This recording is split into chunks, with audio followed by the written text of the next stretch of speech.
Good evening, everybody, and welcome to the Westfield Football Game of the Week here on the Middle Georgia Sports Network, brought to you by Brandon Ford of Perry. We have traveled down here to Dublin, Georgia at Cleve Warnock Field on the campus of the Trinity Christian School here in Dublin to watch the Westfield Hornets take on the Trinity Christian Crusaders. I'm Kenny Kofer, alongside me, Brett Taylor. And we've got Big Frank Taylor in the house as well. And upstairs, Peyton Josie on camera as it's homecoming night here in Dublin, as the Crusaders just announced their homecoming court. And it was quite a long list and everything, all the festivities going on with that, Brett. But we are here in this pregame show with Westfield coming in. Rough start for the year, obviously, with Westfield. Gone the over. But let's see how they do tonight against the Crusader squad, who's had to tough go their own right. They only got one win, so let's see how they do battle here this evening. Yeah, it should be interesting. We'll see if they can come up with their first victory on the season. And both of these squads have struggled on the year. So, it may be an even matchup here tonight. And we'll see if Westfield, again, can get their first victory on the season here in 2019. And as we do that, we'll quickly go into our our starting lineups, brought to you by Synovus Securities on offense for Westfield. Defensive end, number 70, a senior, Carson Kite. Sorry about that. The other defensive end, number at quarterback, number 12, Beck Beckham. At running backs will be number 7, Michael Fitzpatrick, and number 44, Hunter Smallwood. At wide receivers will be number 13, Hunter Hancock, and number 11, Ricky Black. And the offensive line and tight end will look like this for Westfield. At tight end, number 35, Robert Kennis. The left tackle will be number 51, Carson Mathis. At left guard, number 50, Seth Andrews. At center, number 52, Colby Hill.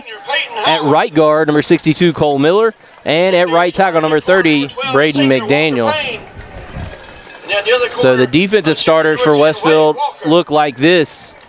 At the cornerback position will be number 13, Hunter Hancock, and number 14, Sam Johnson.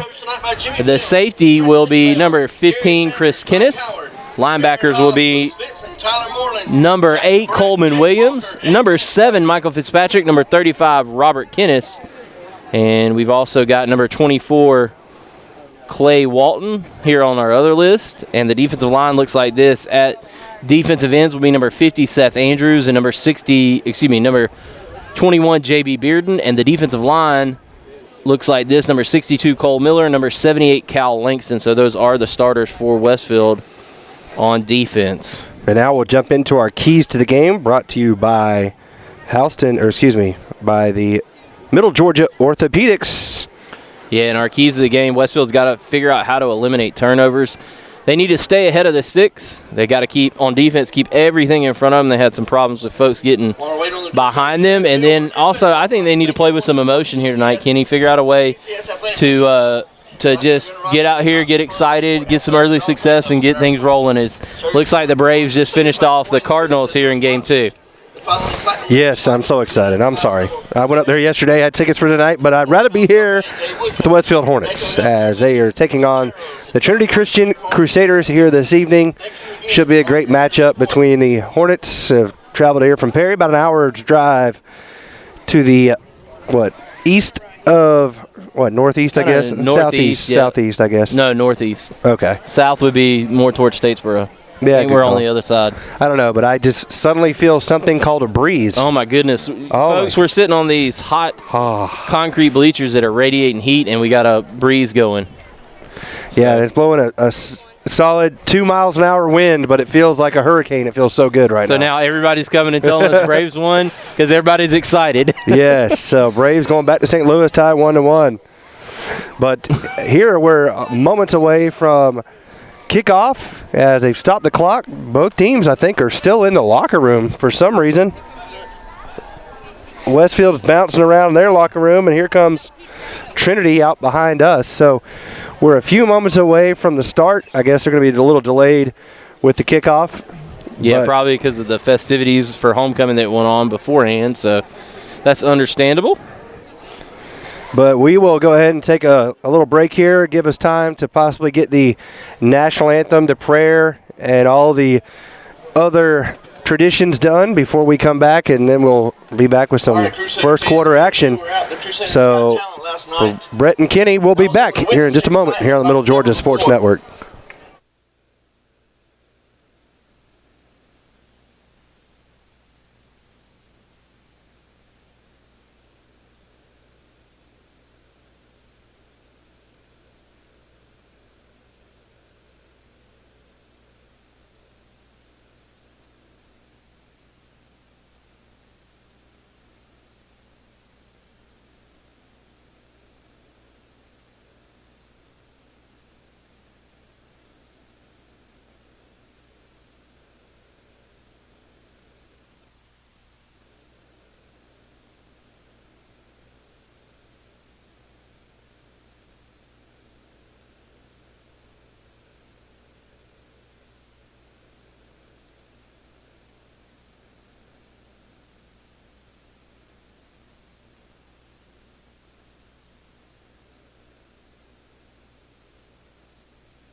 Welcome back here as we're in the Amos family coin toss as the captains meet at midfield. Yeah, we're fine. Trinity is in all gray, Westfield in the all white. Robert Kennis, Chris Kennis, Hunter Smallwood, and Beck Beckham, the captains for Westfield, and they have won the toss, and they defer to the second half, so Trinity will receive.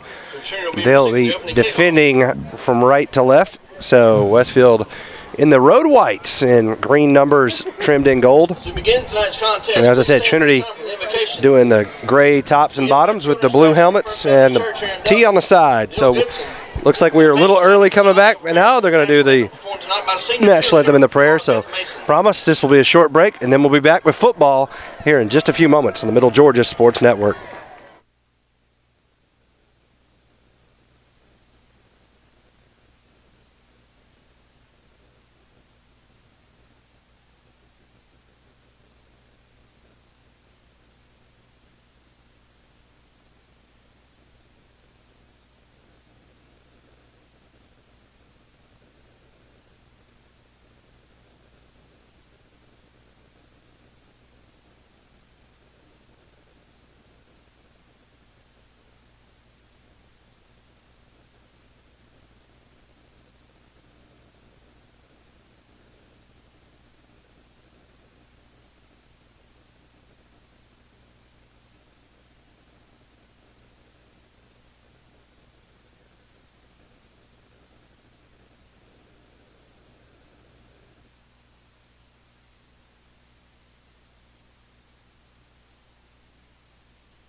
Welcome back inside.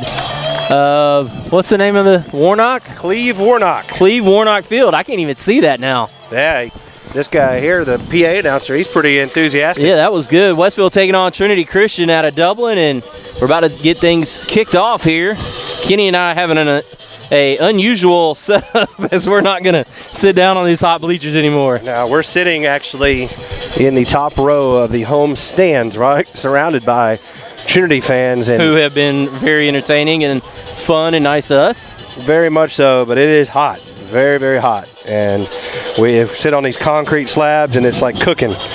But we'll bear with us tonight. There's not the best coverage here in the Dublin area as far as cell phone coverage, so we'll be with you as much as we can, and at the conclusion of this game, we will have the complete game ready. So on to kick for the Swanson Restaurant kickoff is Michael Fitzpatrick, and he boots it away. Line drive on the ground, picked up off the leg, and now picked up and running back to the end zone is Trinity. They're across the far near side, trying to get the corner. He does. Gets across the 20, across the 25, and out of bounds across the 30 goes number 12, Walker Payne. Walker Payne returns the ball on back to Trinity. That cannot happen for Westfield. Yeah, I mean, you don't expect to have everybody angled towards the kick returner and then him reverse field like that, but they were able to get him down close to, the 32-yard line or so it'll be 1st and 10 right there for Trinity Christian.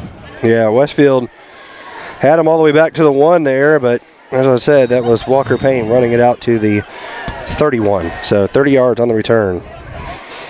Now they'll hand it off. No, he'll drop back, looking to pass. Got pressure in his face. Going to dump it off. Little swing to the running back. That's Payne. Oh, what a tackle. Good hit there made by Westfield. Clay Walton. Yeah, Clay Walton with the early nominee for the Flint Energy's hit of the game, as that's a short pickup of 2.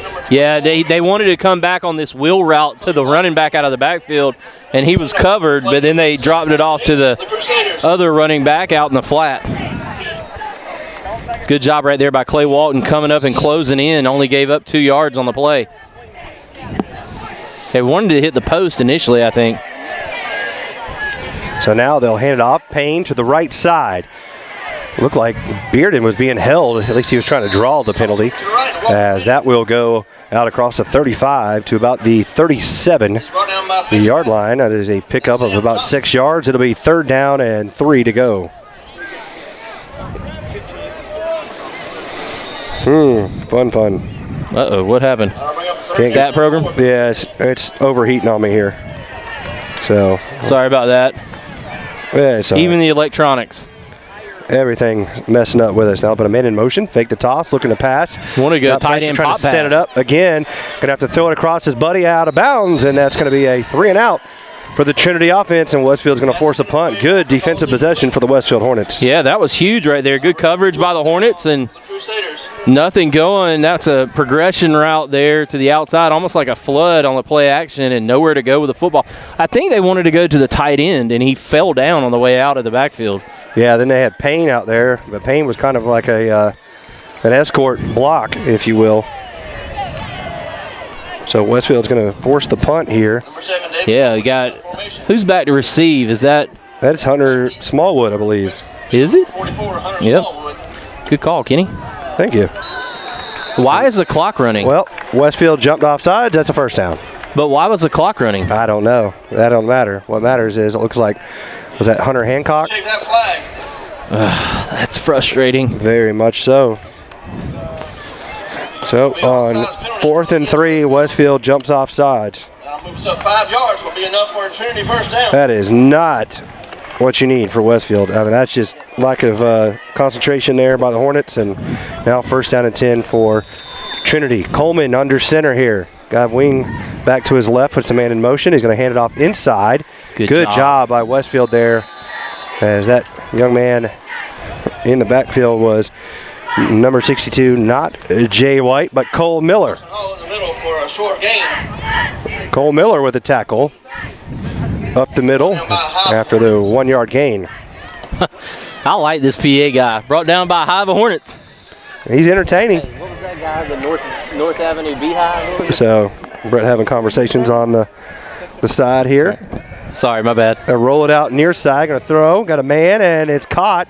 Almost dropped it as it's complete to number 12, Walker Payne. He's been the go-to guy for the Trinity Christian squad. Enough for a Trinity 1st down. Nah, my dad and I were talking about a guy he used to listen to the radio way back in the day. Some of you more seasoned veterans will remember a guy who did Leonard's Losers on the radio. So now they'll come back with a little wing T formation. Coleman under center. Give it off to the fullback off the right side, and he's out close to a 10-yard gain. If not, got a 10-yard gain. He does. And that was number 44, Ben Butler, with a 9.5-yard gain. Oh, wow. They'll bring up 2nd down in less than a yard. So they kind of changed a lot of formations here, running out of different sets, trying to keep Westfield off balance. And right now they got a 2nd down and about a half a yard here right in front of us at the 35.5-yard line. 9:12 left to go in this first quarter as they're going to roll the quarterback out. Likes to throw across his body, does Coleman. He's going to go deep. And back there, knocking it away. Great play by Hunter Hancock to knock it away for Westfield. Incomplete. I think it was going to be out of bounds anyway. but still, good job turning the head and making a play on the football. Well, I tell you what, for Trinity, that's a perfect play call right there on 3rd and short. Take a shot, try to get something deep. Exactly. You got nothing to lose there. As we are in the first quarter, brought to you by Flint Energies. The Flint Energies first quarter. I want to thank Flint for their sponsorship of the first quarter. They'll come set in the wing tee on 3rd and 1. They're going to give it off to the fullback, and the Westfield defense fires in there. He's going to lose a yard. Lose almost a full yard on that play. Good job of shooting up in there. And Coleman Williams, the freshman linebacker, comes in and makes the hit. They gave him a generous spot there. It looked like he was back at about the 37, but they're going to mark him pretty much for no gain. Good job by the Westfield defense, though, firing in there. And now it's going to be 4th down and 1. And they're going to go for it here because they're kind of in no man's land at the 36. 3 wide receivers, lone back, quarterback keeper, right up the middle, got it easily. Down to the 33. David Coleman on the keeper behind center. Pretty smart and easy play call there. Trinity first down. Westfield's defense doing pretty well. I mean, if we're not for that penalty, they'd be off the field right now. Yeah, I mean, you've got to take advantage of that. They're playing with some emotion, flying around. They just got to keep it up. So now it's 1st and 10 for the Crusaders at the Westfield 33. Wing tee. They'll put man in motion. Handoff right up the gut. And he gets a gain of about 8 yards. Runs right into Chris Kennis, who a little shaken up as he gets up slowly. As that handoff went right up the gut to 27 Carson Hall. Chris Kennis. That'll be a 9-yard gain on the play. Bring up 2nd. That's one of those tackles for Chris Kennis that you're going to feel tomorrow. Yeah, that's not one that you enjoy. There's no doubt about that. It's a gain of 9 yards. 2nd and 1. Put a man in motion. They're going to hand it off up the middle to the fullback. That's Hall, and he's down to the 20. Gain of 4 yards on 2nd and 1. And be enough for another Trinity first down. Trinity moving the football here after they were given this extra life on the offsides penalty on 4th and 3 on the punt team. So it seems like every game, Brett, it's one play that kind of just gets Westfield off track and then things kind of fall off. Yeah, I mean, they need a big play to go in their favor. Now Coleman got pressure, and he's going to roll out to the right side, throw in the end zone, and they were going to throw a flag, but I think it was uncatchable. There's no way. That ball was so far out the back of the end zone, I don't think anybody was catching it. Even still, it's kind of a silly play to even tackle the receiver in the back of the end zone. I think if you probably watched it again, he probably tripped trying to run and catch up with it. Could have been. I'll tell you one thing. Coleman does not like to throw in the pocket. He likes to move, whether it's across his body, which has been kind of his preference, and that one throwing with his arm side, and he's got a strong arm, but right now he's had a little problem finding the accuracy. So 2nd and 10 at the 20. And they'll pitch it here near side. Trying to find some blocking and trying to pick out his hole. Almost fumbled it. Kennis almost. Whew. Chris Kennis almost stripped him. Number 12, Walker Payne. So Walker Payne, very patient run. Gets down to the 13. He picks up 7. So it's 3rd and 3. For the Crusaders. You can tell that Walker Payne is their playmaker. They really want to get the ball in his hands as much as possible. And he's done a pretty good job on this drive, both as a receiver and a running back. 3rd down and 3. Wing tee with a single receiver split out here to the near side. They put Payne in motion, handoff quick up the middle. I mean, he is right at the sticks. I think the forward progress will give him the first down because he got right to the 10, and that's where he needed to be. Ben Butler straight up the middle. And it is a 1st and goal, should be. I think all he needed to do was touch the 10. It is 1st down and goal right there at the 10-yard line.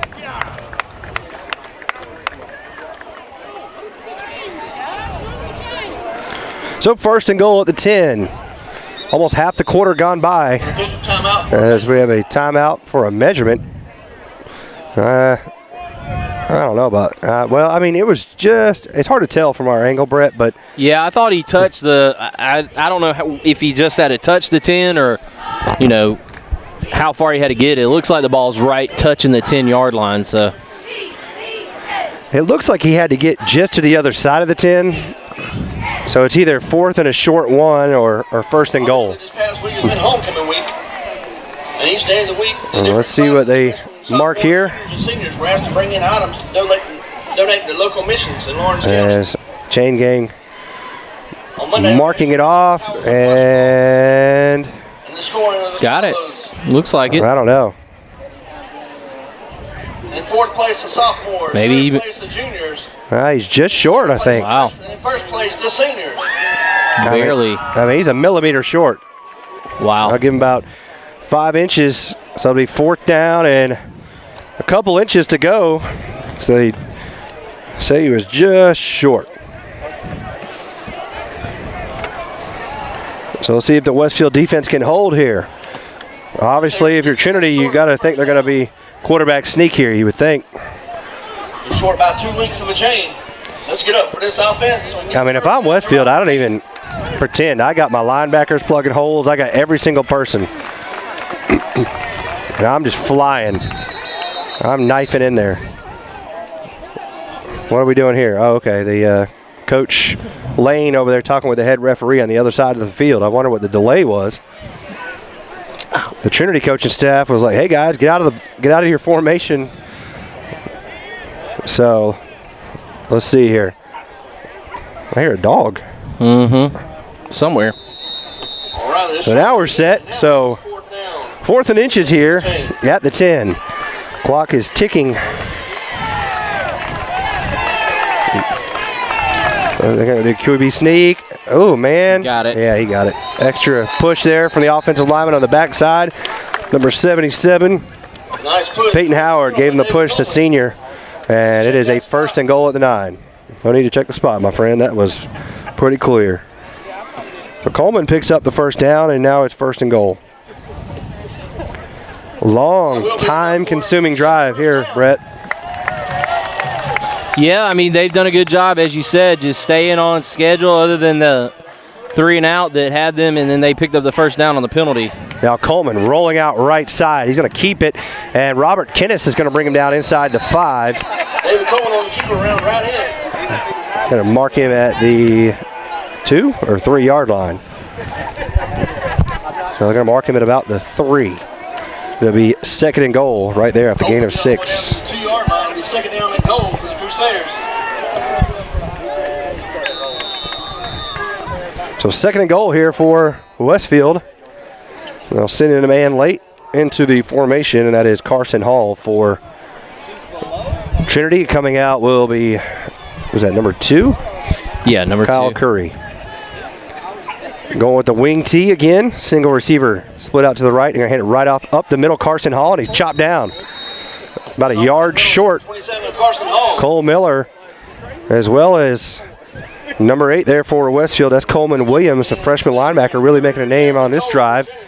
And they're going to have to do it again, probably 2 more times, though, to keep him out of the end zone. Yeah, good job right there filling the hole. But as you said, it seems like Trinity's been able to easily get the 3rd and 4th down and short.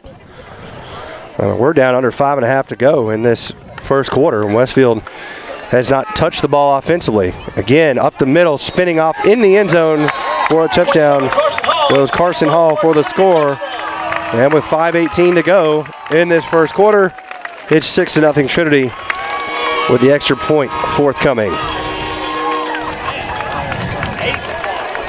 Now that was a long, methodical drive. I'll count the plays here in just a few moments, but that thing ate up almost 7 minutes on the clock.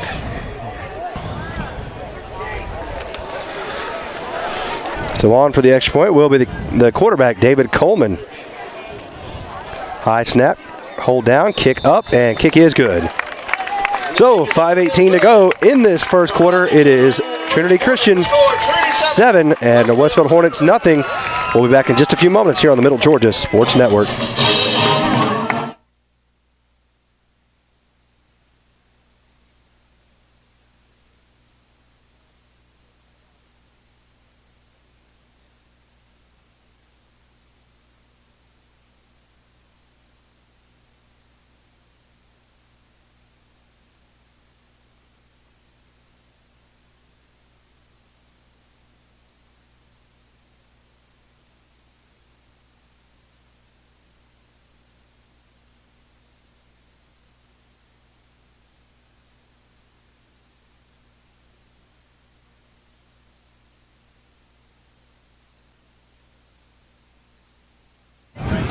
Welcome back into Warnock Field. As the kickoff is getting set. And Westfield's going to take it at the 11-yard line. Up across the 20 and chopped out at the 25. Goes Hunter Smallwood on the return. 44 returns it to his own 25-yard line. So Westfield will start this drive 1st and 10 at the 25.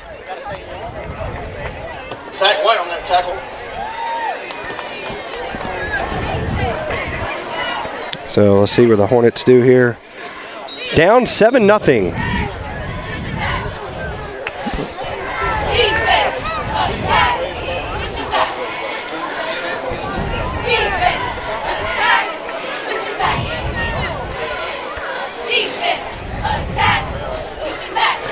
Handoff goes up the middle to Michael Fitzpatrick, carrying defenders for a short yard, or 2-yard gain, I guess they'll mark it. Number 7, Michael Fitzpatrick in the middle.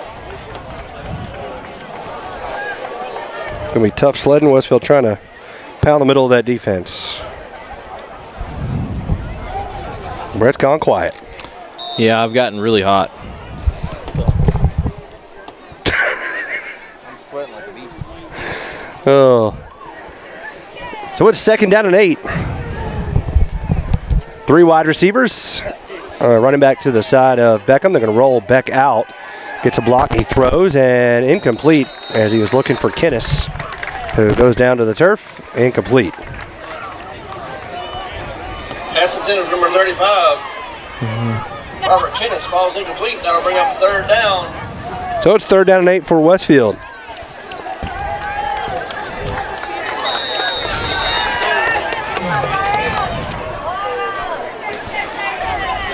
And my partner has gone AWOL. I'm about to say has gone AOL. Trying, man. He's a delicate flower, everybody. I'm just hot, man. You don't think I am? Back and forth. 3rd down and 8. Beckham with 3 wide receivers stacked up here to the right side. Going to throw back, and it's going to be complete. I think he's going to be just short of the yard to gain, though. Yep. He's about a half a yard short, but a good job of hanging on to it there from Robert Kinnis. Number 35. Kinnis on the play. It'll be 4th down, about half a yard. He ain't got nothing to lose here. No, I don't think so either. I think you got to go for it. I mean, at this point, just a QB sneak up the middle would work out.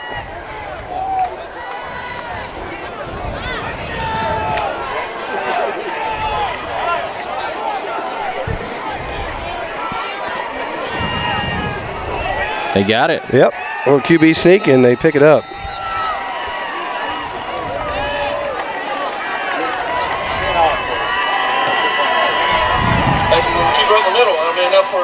Westfield 1st down. So 1st down for Westfield as they get out to the 36.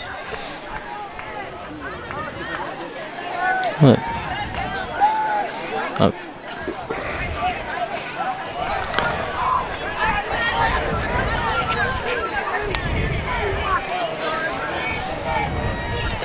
So 1st and 10 at the 36-yard line. And give it off to Smallwood. Smallwood gets out to the 38. It'll be 2nd down and 8. Michael Fitzpatrick on the carry.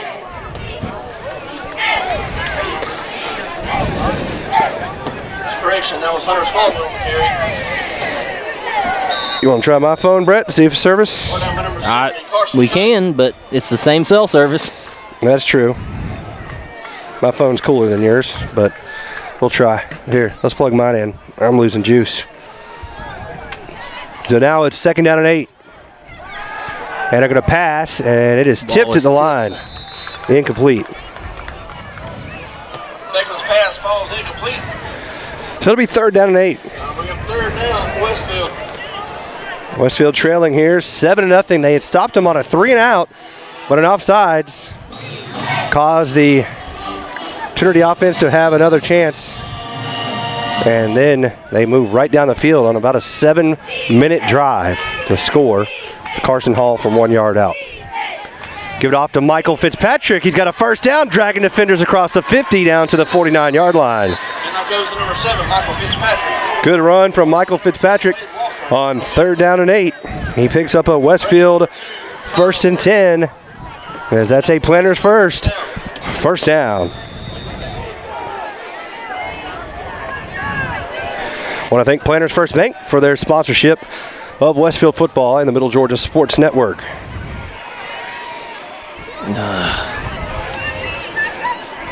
High formation behind Beckham. And they'll give it off to Mikey, and we got a penalty. There's offsides. Far side official is the one who threw the flag, and he's signaling offsides on the defense. So, yeah, 1st and 5. So Westfield moving the ball here a little bit. It's called against Trinity. It's going to be 1st down and 5 now. Again, we know the coverage is spotty. It comes in, it comes out. We're doing our best. I apologize, but we'll bring you what we can. And at the conclusion of the game, the entirety of the game will be available once we're able to upload it onto YouTube. High formation on 1st and 5, and the defense almost jumped again. They'll give it off to Smallwood. Smallwood driving his legs and gets close to another 1st down as he picks up about 4 yards to the 40, and a late flag comes in, and it looks like it's going to be possible personal foul on the Trinity defense. Let's check that flag. He likes to check the flag, Brett. Yes, he does. We'll see what it is. Westfield was close to the 1st down on that 1st and 5 carry. It looks like, oh yeah, well, you can tell who the offender was. I think that was number 34, Zach White. At least he looked like the party that was getting chewed out. So, or 39 maybe? Nope, it was 34. 34? Yep, he's getting talked 4 to. and 9 look close. I think anytime you see the finger wagging, that's generally the player that was the offender. So.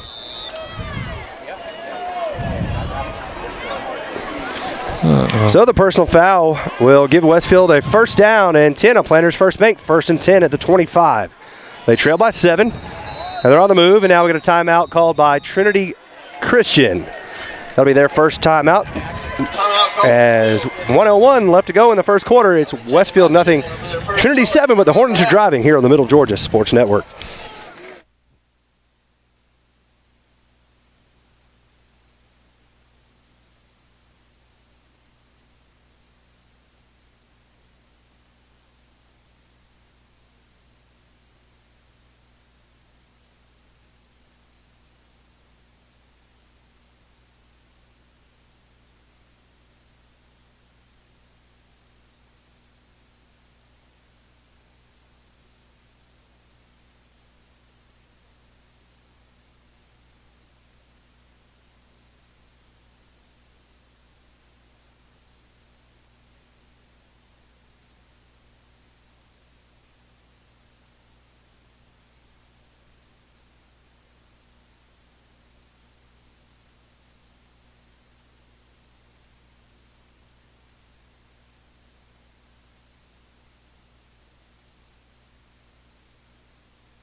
Welcome back here. 1:01 left to go in this Flint Energy's first quarter. Westfield trailing 7-0, but they're on the move here. High formation for Westfield. They put a man in motion to the near side. They're going to hand it off to the deep back. That's Smallwood.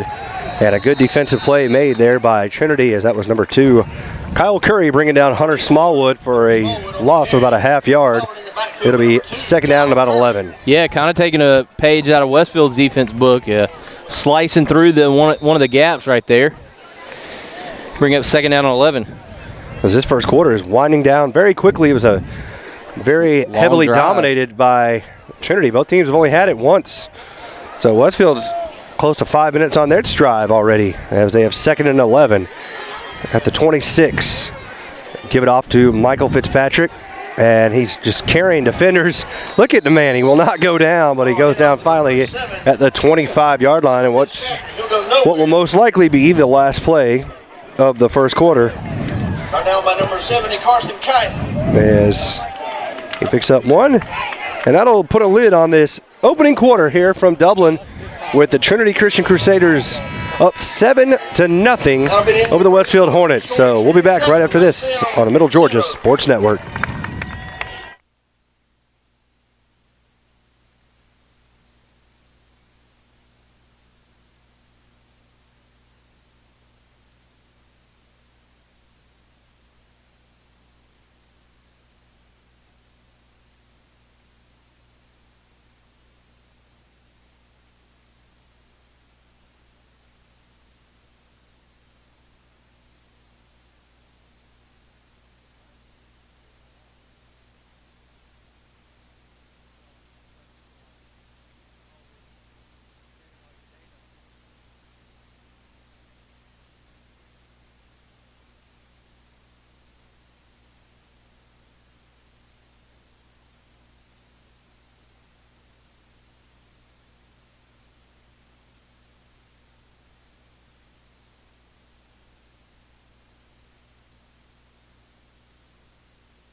Welcome back here as we get set for the Spillers Orthodontics second quarter. I want to thank Dr. Spillers and the staff there at Spillers Orthodontics for their sponsorship of the second quarter all season long here on the Middle Georgia Sports Network.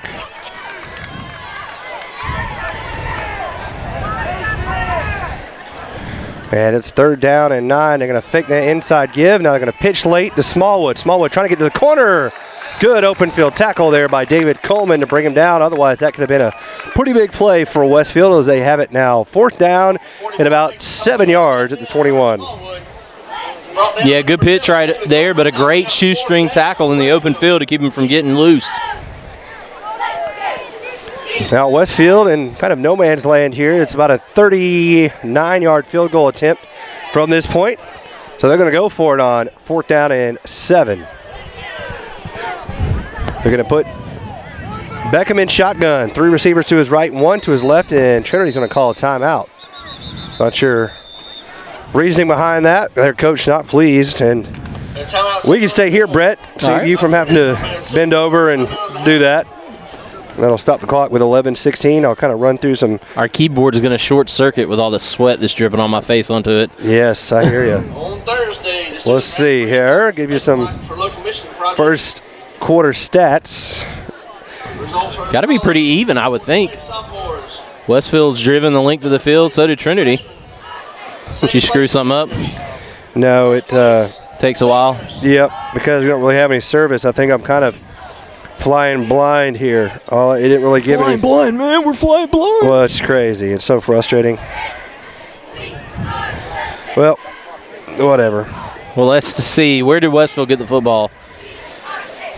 They started on their 25, so they've moved it 53 yards of offense. They were aided by a 5-yard and a 10-yard penalty. No, a 15-yard. Was it a 15-yarder? And then Trinity had it at their 32, right? Right, so they went 68.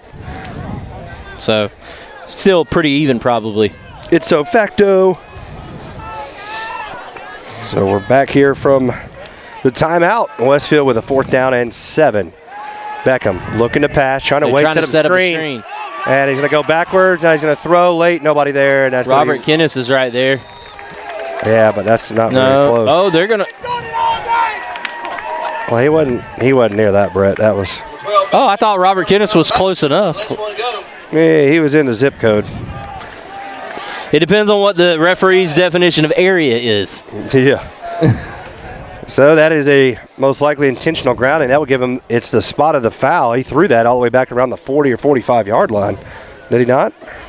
Yeah, he threw it close to the 35, I think, because he rolled out, got a couple yards upfield, and then threw it. So let's see. Head coach, and yeah, I know who that head referee is. Who is you it? You do too. Todd Thomas? Nope. Paul Phelps. Oh, is that? Pretty sure it is. Yep. He works with you, doesn't he? Yeah, he used to work with us, but he doesn't work. I think he's retired now. Well, the referees are discussing it now. I think Coach Lane is saying the same thing, that Robert Kenneth was in the area. It doesn't matter. It's a turnover regardless. Right. It's a turnover on downs. It's where they'll get it. Will they get it at the 22 or will they get it at about the 40 or 45?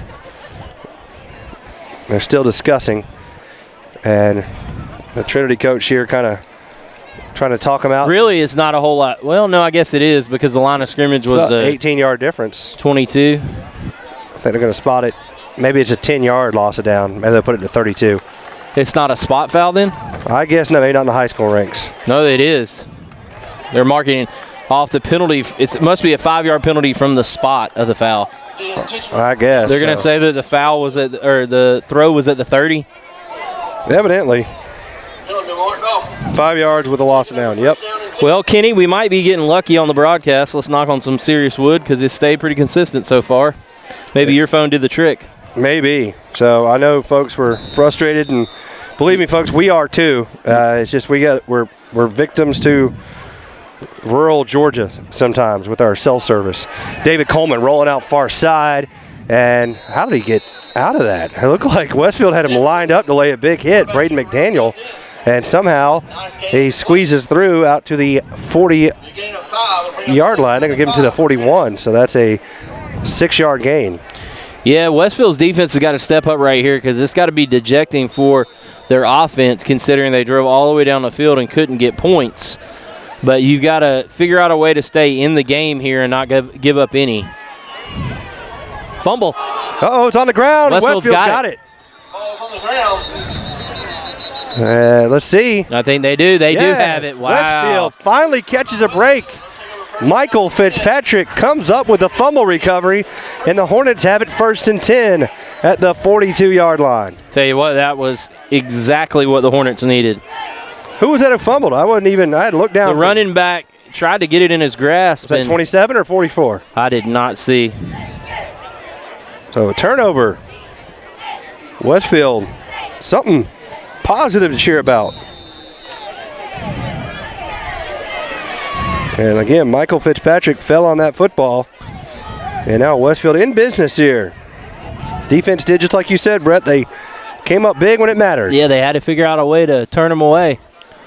They'll put a man in motion. They'll pitch it forward. Oh, man. Did he read that perfectly? That was number 44. Ben Butler hits Connor Shelton. Cool little play design, though. I like the creativity. That actually goes down as a pass. And that is not a good spot. Goodness gracious. Yeah, they marked him where where he threw him instead of where he was actually hit. His first hit was at about the 45 where he got hit. Easom. So that's going to be a loss. 6-7 yards on the pass completion to Shelton is how it was going to go in the books. Oh man, you feel that breeze? Great. So it's 2nd and 15. Beckham pressure in his face, and he's going to go down. Another sack all the way back at their own 41-yard line. Yeah, they're just sending everybody. And honestly, why not? You know. I mean, you've got can't block them. Well, when you send more than you can block. Well, that's where you got to hit a draw. Got to do something to draw, screen, something quick that gets the over-pursuing defense, punishes them, you know? Yep, I agree. Hit a little tight end, pop pass over the middle, something quick, a quick hitter, because it could go a long way. Now it's 3rd down and 26, back at their own 41. Westfield recovered the fumble on the Trinity 43, and they've gone nothing but backwards, and there goes the cheerleader who almost fell all the way to the ground. And they're going to give it off to Fitzpatrick, or that's Smallwood, excuse me. And he got to the 45 and then was stood up. Good open field tackle by Kyle Curry. And Westfield's going to have to punt. So the turnover turns to nothing, and the Hornets now going to give it back. Trailing by 7 with 9 minutes to go in this first quarter.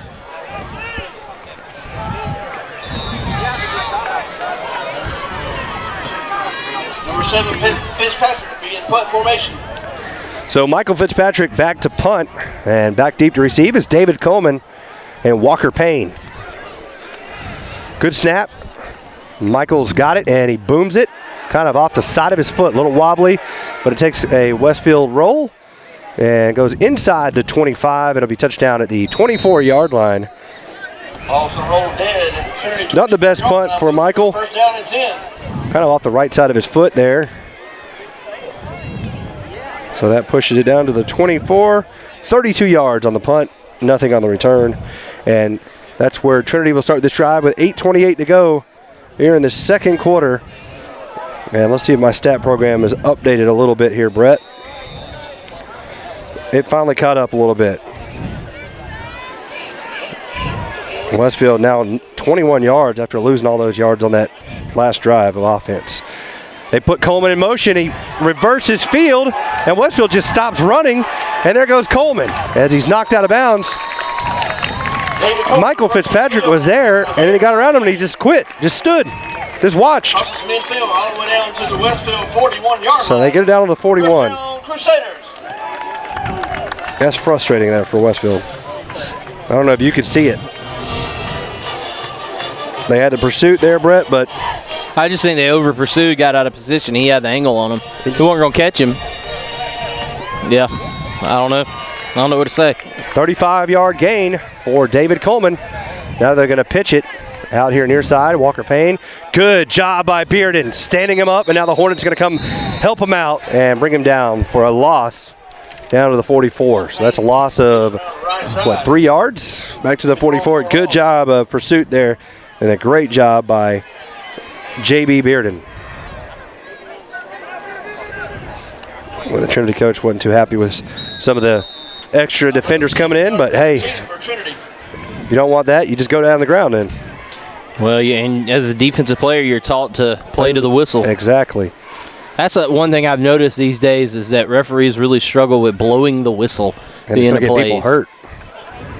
Man in motion to give it off right up the middle of the field, and Curry shot out of a cannon.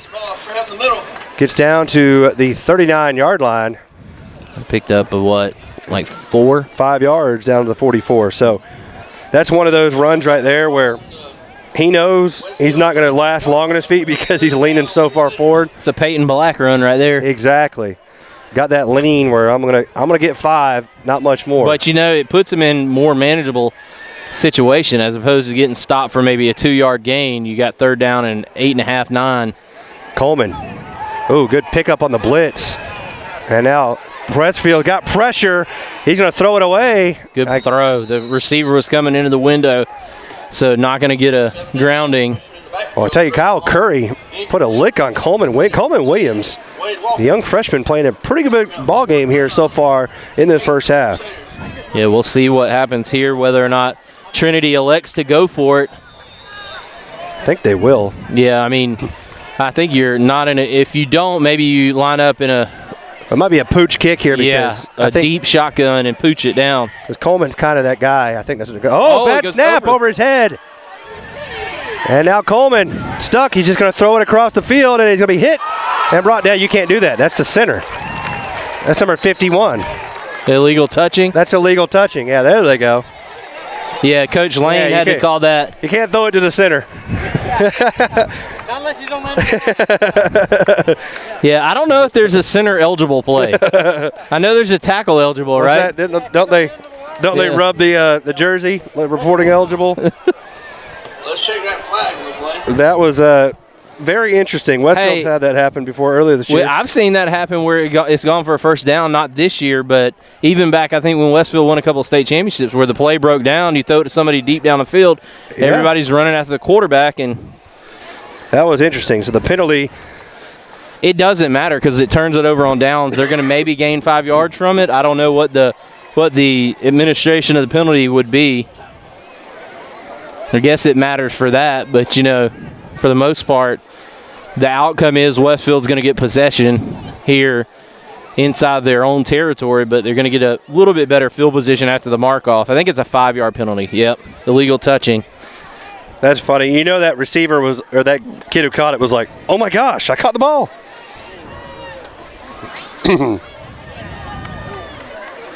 I don't know.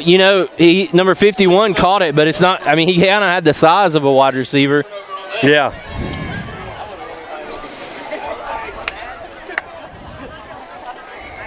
But it was a nice catch by Evan Bryant. PA guy. That's funny. That was really good. So now Westfield with the football, 1st and 10.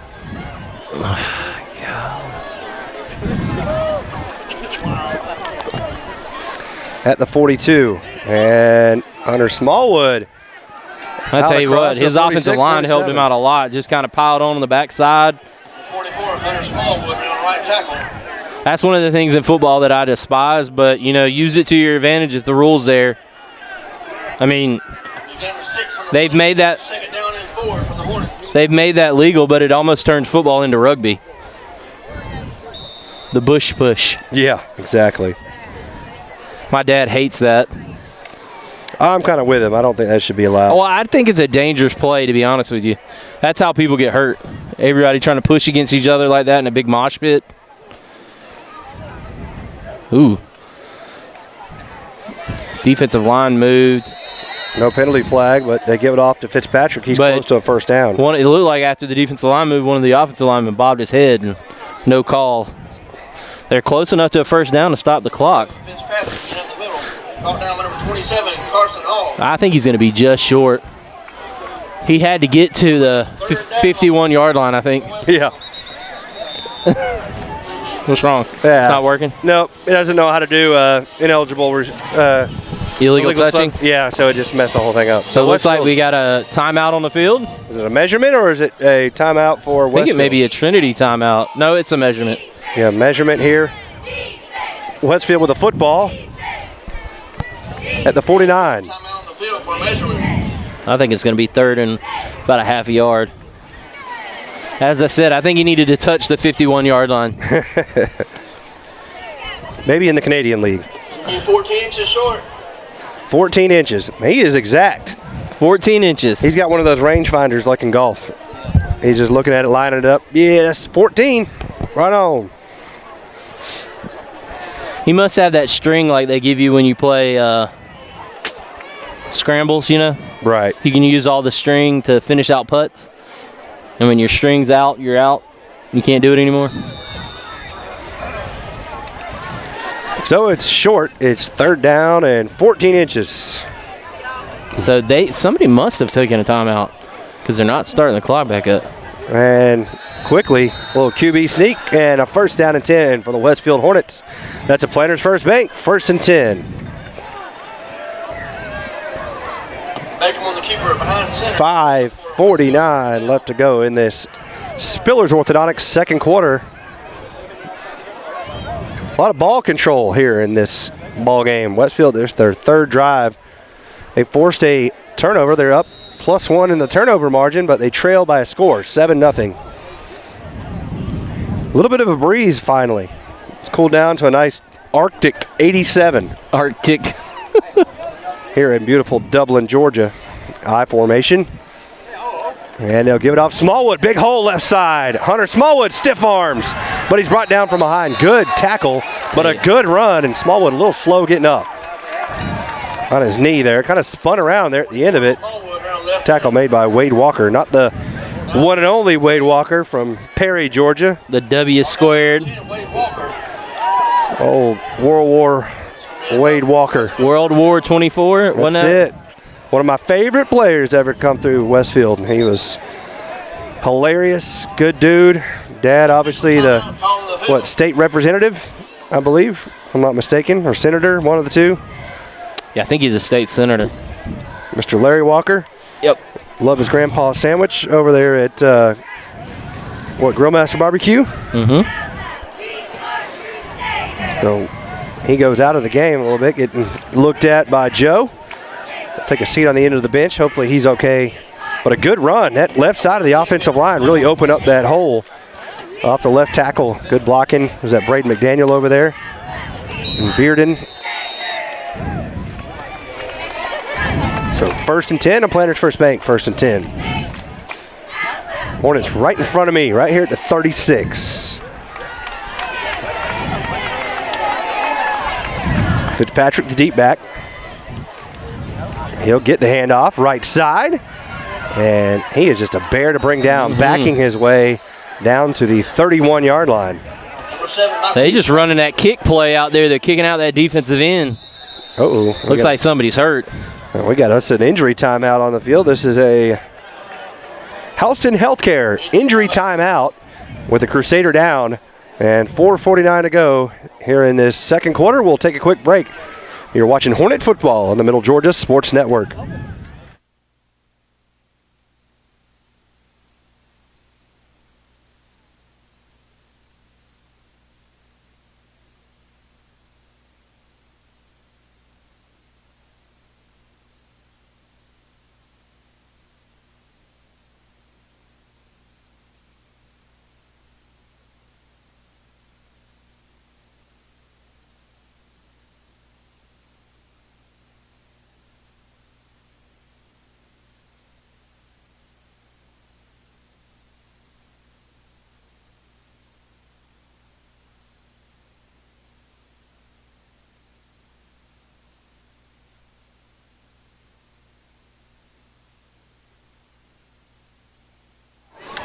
Welcome back here. We're in the Spillers Orthodontics second quarter. Ooh, thank you. On the broadcast, brought to you by Brandon Ford of Perry. Check them out just across this highway from Westfield School. A lot going on in Perry, Georgia right now. You got the fair kicking off yesterday. The seniors. What better weather to celebrate it than 101 degrees on October the 4th? Can you tell Kenny's a little salty about the weather? I sat at, I almost said Turner Field, SunTrust Park, and it was crazy yesterday. Handoff, Fitzpatrick, look at him stiff arming. Oh my gosh, look at that stiff arm. Wow. As he gets down inside the 25, has a little something to say to number 10 there. That time they tried to run the kick play again, and he went outside the block because defensive end crashed inside, and he just went on the outside of it. So it's like pick your poison. What? We're trying, folks. We're bouncing from what phone we're using. It's tough. We're trying to get service. We apologize. Another Westfield first down. And my boy Chip Harrison keeping us entertained, though. What'd he say? He just said the GSU Eagles are making him have a heart attack like last night. And I said, No, we "Yes, don't sir." need you to do that, Chip. So the handoff, Mikey up the middle, runs into his own offensive lineman, and that brings him down at the 25. But still a gain of 4 on the first down run. That was another Planters First Bank, 1st and 10. Yeah, the healthcare system can't afford for you to have a heart attack there, Chip. We No. don't need any. We don't need any. Said change his extra meds. He added. said he might have to change his meds. So Yeah. But Westfield right now on the move. 2nd down and 6 as we're getting down to close to about 3.5 minutes to go on the 2nd and 6. At least you didn't do like I did and travel over to Louisiana. Yeah, that's true. Good point.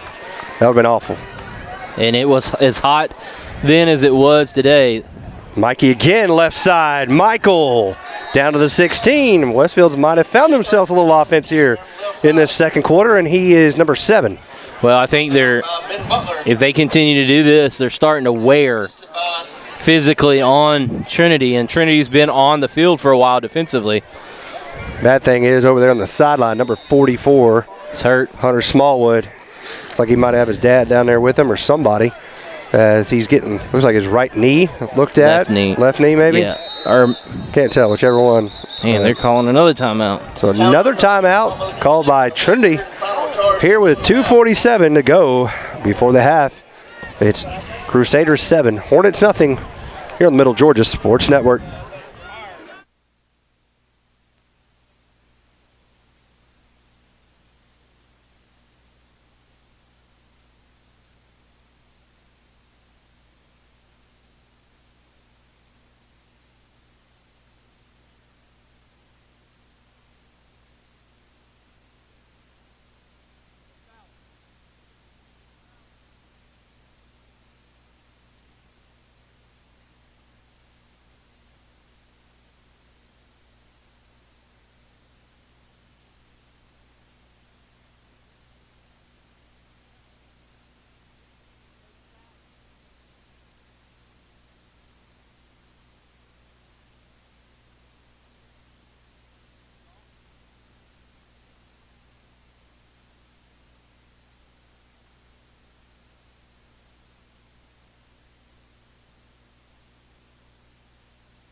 back. I haven't been able to go to break.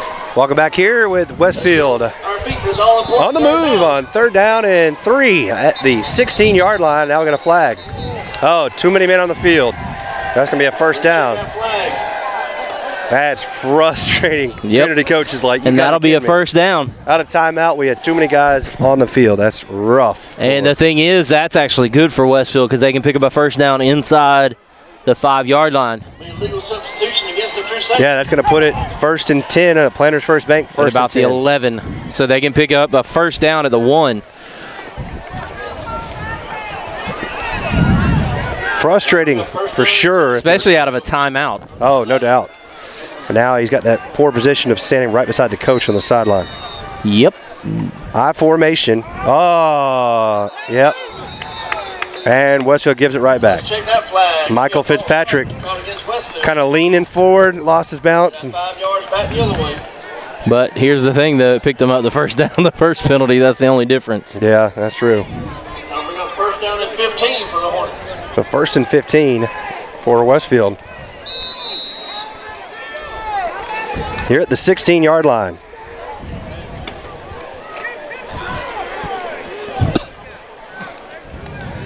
Been a long first half.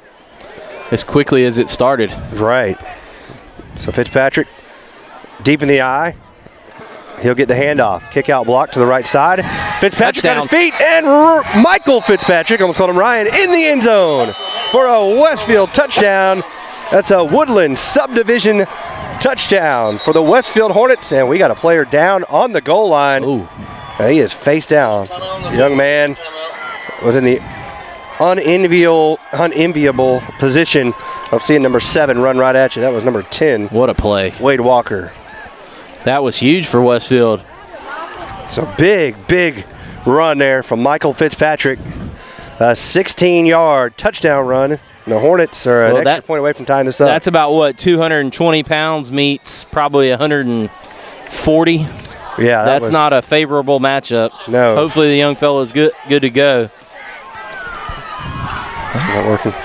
Extra point up, and it is good. And the Westfield Hornets have tied it up 7-7 with 2:41 to go in this first half. We'll take a quick break and be back with more here on the Middle Georgia Sports Network.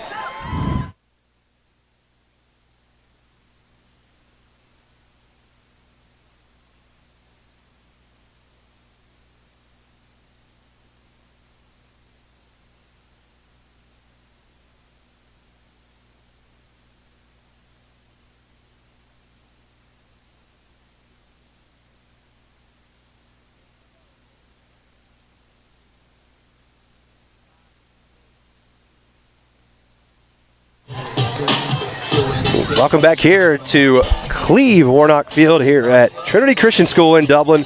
Westfield ties it up on a 16-yard touchdown run from Michael Fitzpatrick.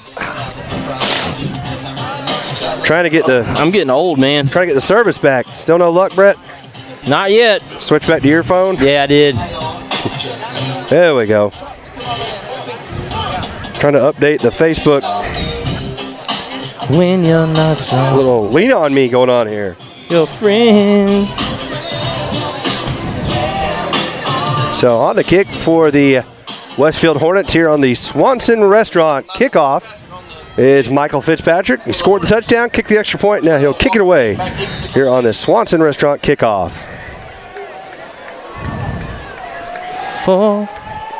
Back deep to receive will be number 12, Walker Payne.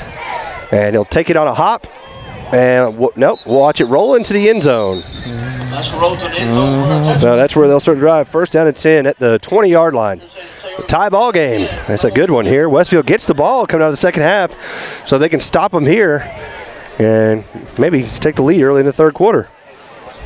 Yeah, it's important right now to try to get to halftime with at least a tie. Then you come out, as you said, you get the possession to start things, and you've been kind of dominating things so far. The latter part of this second quarter.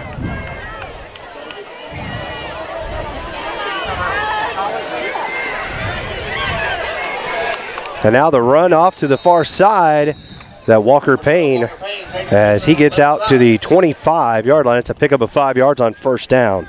It'll be second down and 5 for the Crusaders. Bring up the second down and 5 for the Crusaders. Pretty big crowd here on the home side. Not bad across the way for the Westfield side. They brought a few number of fans. Not that far of a drive for the Hornet faithful from Perry down here to Dublin. Coleman in shotgun. They got some miscommunication here on the setup and barely gets set. Now they're going to roll Coleman here. And he's nowhere to throw. Going to throw Picked deep. off. And it's going to be caught. They had 3 guys back there, but they couldn't make the tackle. And Chandler Asbell makes the catch down to the Westfield 44-yard line.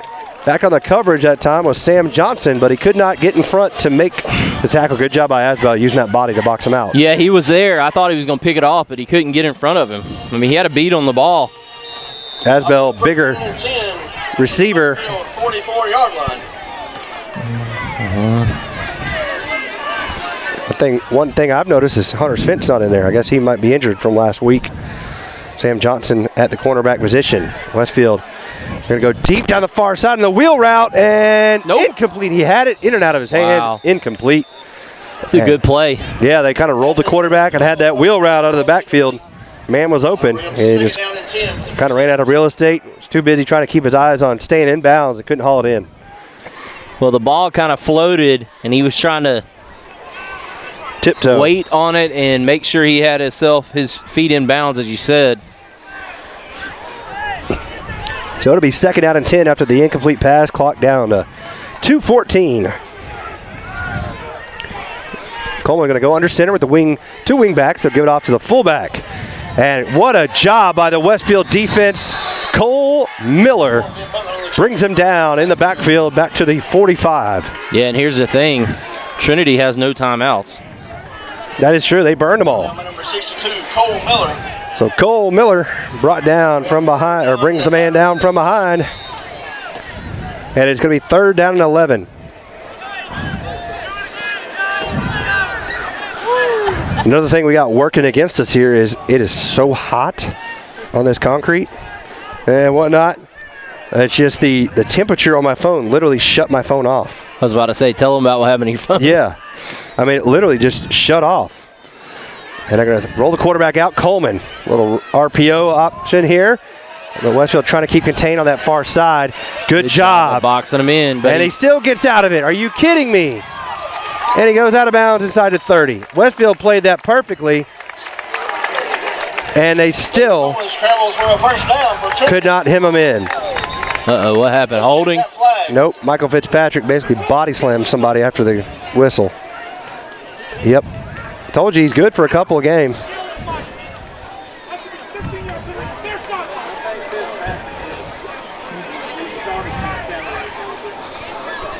Michael just basically body slammed whoever that was.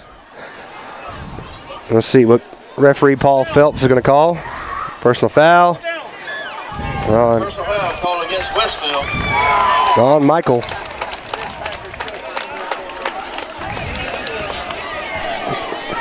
He has a number of those. And now, after what looked like a play where they had him hemmed up for a loss. That 1st and goal now? Yeah, down to the 6. Wow. How is it not half the distance? It was outside the 20, wasn't it? Doesn't matter if it's a 15-yard penalty. Yeah, it is. It can still be half the distance. If it's a 15-yard penalty? Yeah. Yeah. If it's outside the 20. If it's outside the 20, it Right. can still be a half the distance. But it's not a full 15 outside the 20. Evidently it was because it was at 22. Now they put it at 6. I don't know. Or at 21, they put it at 6. So Application of high school versus college rules are so weird. The difference. Placed a freshman. are we even hooked to the internet? Yes. Seniors. Are you sure? Yeah. And the champions of the 2019 Homecoming Pet Rally were the sophomores. So it's 1st and goal for Trinity here at the Westfield 6-yard line. We're going to move it to 5. Apparently that was an 18-yard penalty enforced. So I believe it happened at the 23. I don't understand that. I have to ask that enforcement. Must have happened at the 18, but they threw the flag at the 23. So Coleman will be under center here with the wing T formation. Asbell, the receiver, spread out to the right side of the formation. Carson Martin, the deep back, he'll get the handoff, and he'll be brought down inside the 5 at about the 3. Off right guard. That was Carson Hall, excuse me. Do you have any idea where they got to? 62, Cole Miller. Sure. Cole Miller on the tackle for Westfield. Crusaders.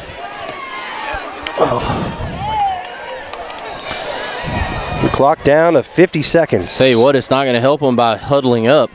Well, they don't want to give Westfield up. False start. Yep. Push them back 5 yards. Right guard moved, and that's going to push it back to the 7. Clock would start on the whistle as well, correct? Should. No, it should start on the ball placement, Legal procedure called against the Crusaders. not on the snap. Should start on the ball snap, on the ball placement. What's going on here? What are they doing? Come on, Paul. He has no timeouts. Why are you? 44 seconds. Oh my God. What are they doing? They said set it to 44. Yeah. Clock should be moving. It was a running play before. I mean, you're the offensive basically penalty. you're giving the team that has no timeouts a timeout right now. Right. It should start right this second. I mean, you should have no confusion after you administer that penalty. That's ridiculous. now it should start. It should go. You There got to was go. a running play before that. You gotta an go. Offensive penalty. It starts. You've got to go. And that's what Coach Lane's saying. Oh, yeah. Official timeout on the field. Because Coach Lane is frustrated. You got an offensive running play the play before. That's a clock, keep moving. But there's a false start penalty. You don't stop the ball, stop the clock on an offensive penalty. I mean, this is basic application of the rule. This is not hard. I mean, it should have been as soon as the ball was set, clock starts. Not on the snap. It should have been continuous. So now, Not on a running play with a penalty. If I'm Trinity, I'm on the line right now. And no timeouts to stop the clock. What? Are you kidding me? Wow. I mean, you might as well, if you're offensive and you need to stop the clock, just have a penalty. Throw into the corner of the end zone. Got a man. Incomplete, but a flag down. Wow. That's just pathetic. Falls incomplete, but let's check that flag. I would not be a good coach. I would lose my mind. Yep. I'd have a headset that I would launch. I would launch my headset across the field.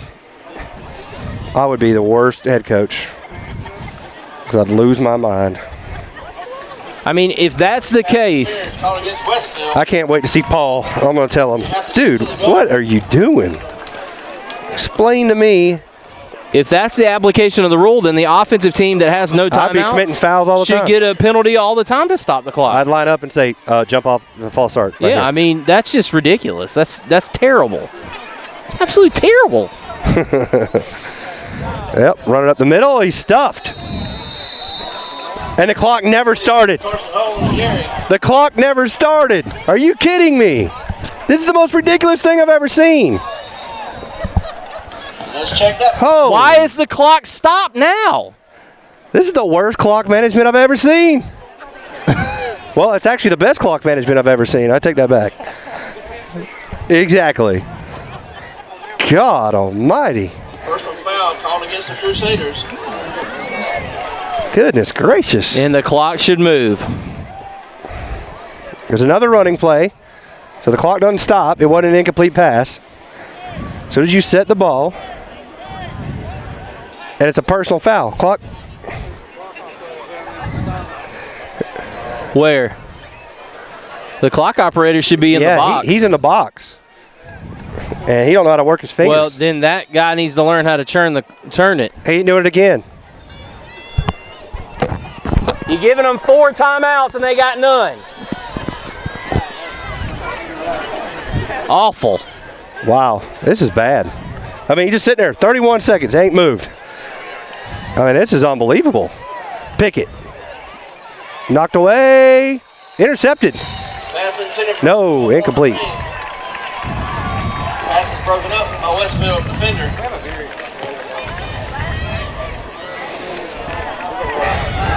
And that rule right there is exactly, or whatever they just did. That's exactly why in college they implemented a runoff. When you have a penalty and no timeouts, you have an automatic 10-second runoff. Right. Because you shouldn't benefit with time management from making a penalty. Well, meanwhile, though, Trinity's worked themselves back to their own 17 on 3rd and goal. They got 2 wide receivers split out to the left side. They put a man in motion that way as well. Looking to pass. He's going back. Now he's running here near side, trying to reverse, and he's going to go out of bounds. Nope. Yep, they said he stepped out. He stepped out before he threw it at the 20. This has been probably the most poorly managed last 45 seconds by the officials that I've seen in quite a long time. I'd kick a field goal if I was Trinity. I mean, it's 4th down and goal. Unless they don't have anybody who can kick it. I mean, this game's going to come down to one possession. You might as well try to take the lead. I don't think I've ever seen the swinging gate. And they're going to do that. Have you ever seen a swinging gate? Not on a field goal. On an extra point, I've seen the swinging gate. Who has done a swinging gate on a field goal? But they might do a trick play out of this. What do we got, Mike Leach? Is Mike Leach? Nah, this is a Chip Kelly deal, isn't it? Isn't that what Chip Kelly used to do? Yeah, there he goes. Yeah, he's going to throw. Just trying to get players off. He's going to throw it to the end zone, and it's going to be caught. Clay Walton's just kind of hanging out. That's solely on the officials. That's terrible by the officials.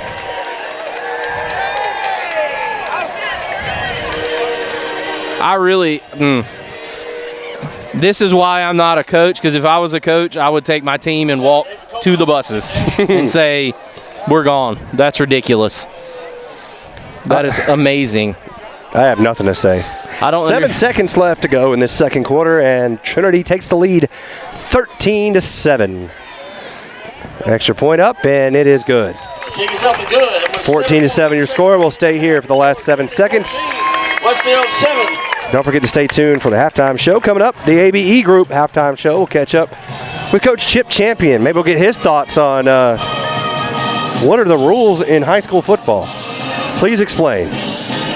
Well, it stands to reason. If you just ran a run play and the clock's running and you have a penalty on the offense, the clock doesn't stop.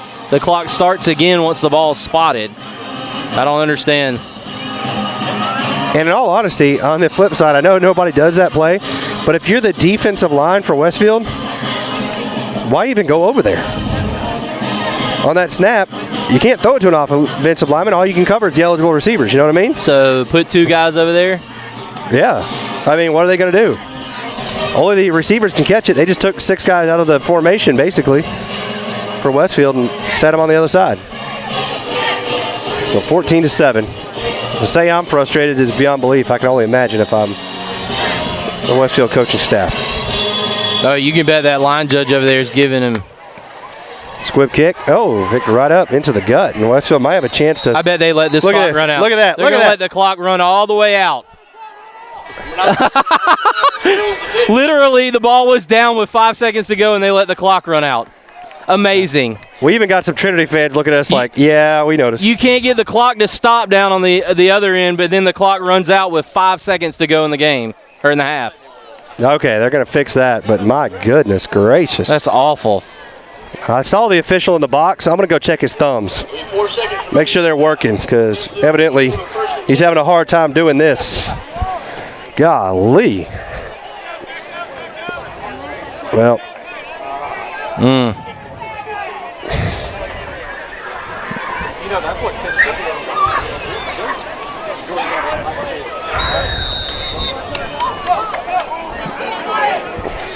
Let's see.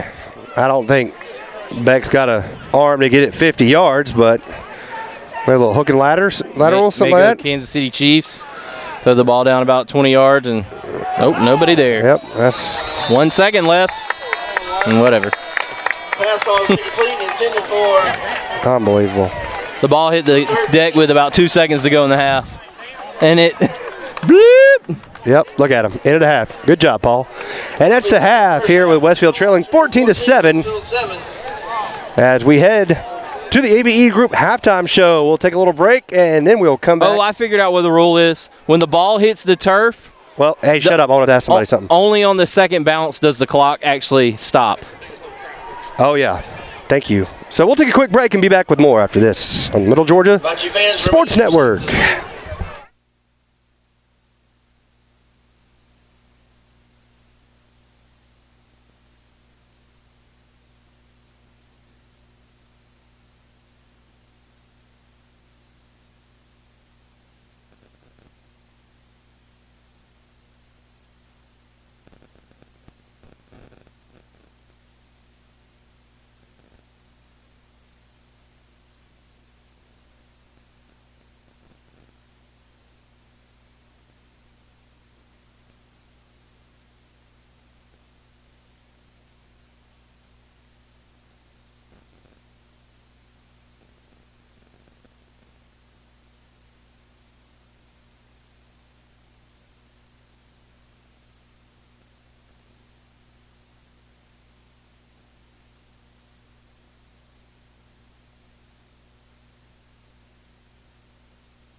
Welcome into the ABE Group halftime show where Westfield trails here 14-7 at the half to the Trinity Christian Crusaders. We're joined by Westfield Athletic Director Coach Chip Champion joining us here. First off, Coach, thanks for joining us. It's a nice, cool night, really comfortable out here. To be the 4th of October, it's a little on the sticky side. Just a little bit. So, obviously the football season has been a little rough to start, but tonight, the Hornets are hanging tough. They're only down by 7. Progress. Yeah, exactly. Build on each week. And that's the whole thing at this point. We got to have progress in what we're doing. We're pretty beat up, quite honestly, and we got some kids out there that are playing hurt.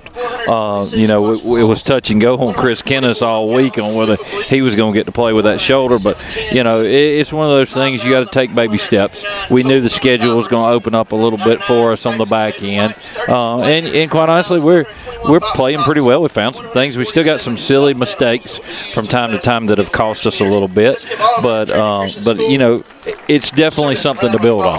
Yeah, I feel like the offense is really starting to kind of figure out a rhythm. Obviously, Michael Fitzpatrick running exceptionally hard here tonight. You hate to see Hunter Smallwood go out because he was really moving the ball. Yeah, we found some things that work for us a little bit, and part of that's a new program, and you just got to tinker with it till you find what you can do, and that changes from week to week depending on your opponent. We found some stuff in the first half there, and I'm sure that it'll be a halftime of adjustments. I'm sure that Trinity's adjusting to what we're doing, and I'm sure we're going to do the same. But it's definitely progress in the first half for sure.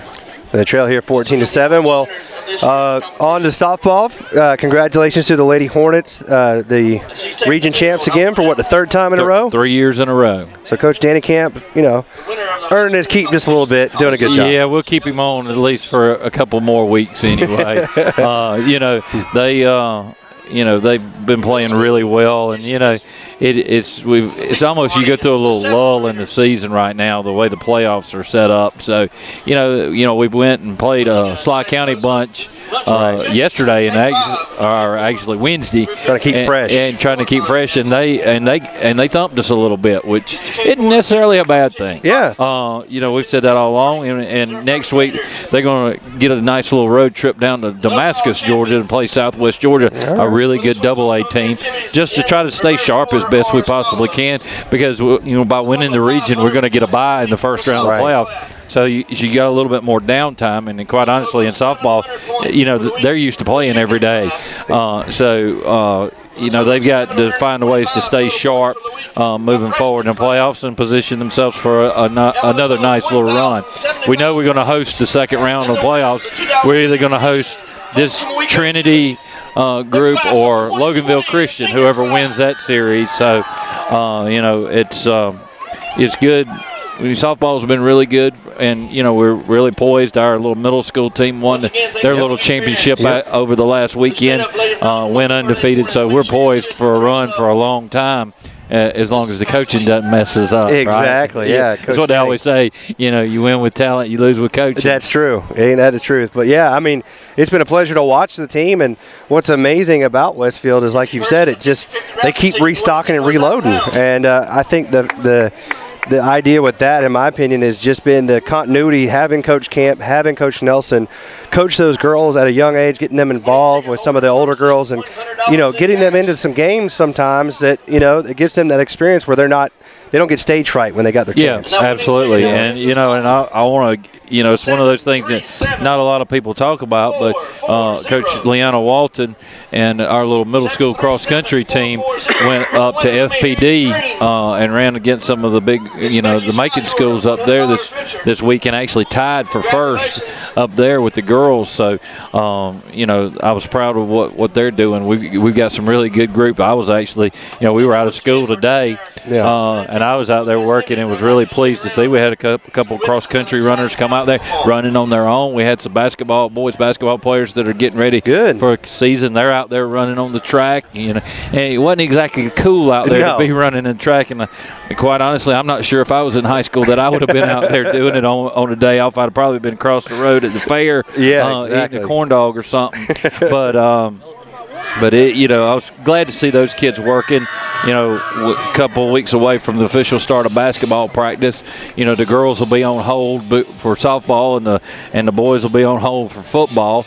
But they're getting in conditioning mode right now a little bit. So a lot of good things happening. Still got a lot to do. A lot of work to do, and we're hopefully plugging along, trying to make progress at it. Well, good. I mean, I know it's all year-round job for you. You pretty much live there, you as well as the rest of the staff at Westfield. Y'all do a great job, and football's trending in the right direction. I think over the last. We've got to keep working, and we got to keep the big picture in mind. And I know a lot of times that's hard for people in today's day and time, because I think we've become a society of instant gratification. Absolutely. And if you don't win, there's always some excuse. But we've sort of adopted that mentality that right now there can't be excuses. There's got to be work, and we got to get everybody moving in the right direction. And to a certain extent, that's happening. Obviously, we still got a lot of things to do. A lot of work to do, and I hate to say this, but honestly, it's not really a real fair playing field right now with some of the recruiting that's going on. Yeah. And we've got to do the best we possibly can and maximize what our kids are doing, and that's all we can worry about is the things that we can control. We talk about it all the time. You only worry about the things you can control. Yep. You can't control the other things. You can't control what other people are doing. You can't control what the officiating, all that stuff. All you can do is control what you can control and worry about that. And if you can do that and be good at what you do, then you can be successful no matter what you call the outcome. Right, exactly. I mean, sometimes you risk a lot to win, one game or one season. At what cost, though? But that's not long-term success. That's what I'm saying. At what cost? Yeah, it's not long-term success, and we've seen schools in our leagues and other schools, around the state that have adopted that mentality that it just hasn't worked. Nope. And over time, it may not get you right away, but it eventually gets you. Oh yeah. And we talk all the time about doing things right. Yeah. And sometimes that's hard to do, but. We're trying to do as best we possibly can and teach the kids the right way. And, if you do that, eventually the wins are going to come. Yeah. It may not come at our time because, right. A coach is probably the most impatient person around, and the athletic director may be the second most impatient. But we can definitely see strides coming. And, quite honestly, especially with football, we got some older kids, but they haven't played a lot of football. Yeah. They've played more football already this season, and you're starting to see things come around a little bit for them. And then you got a bunch of younger kids. Our younger programs are doing pretty well right now, so we're excited about where the future is going to be. But we still got a lot of work, and we got to deal with the here and now. That's very true. Well, Coach, we appreciate you joining us here at the ABE Group halftime show. Westfield. I thought y'all were going to have the air on up here. I know. Me. We're going to go in there with that clock official. I think his thumb might be broken, so I might go check him out in the air conditioner, see if he's working. Yep. Anyway, little jab by me, nonetheless. We'll take a quick break, and thanks, Coach Champion. We'll be back after this on the Middle Georgia Sports Network.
Welcome back inside of Cleve Warnock Field on the campus of Trinity Christian School. Westfield trails 14-7 here at the start of the third quarter. The Hornets looking to come out. They get the football coming out of halftime. Hopefully they can mount a drive and figure out how to score a touchdown.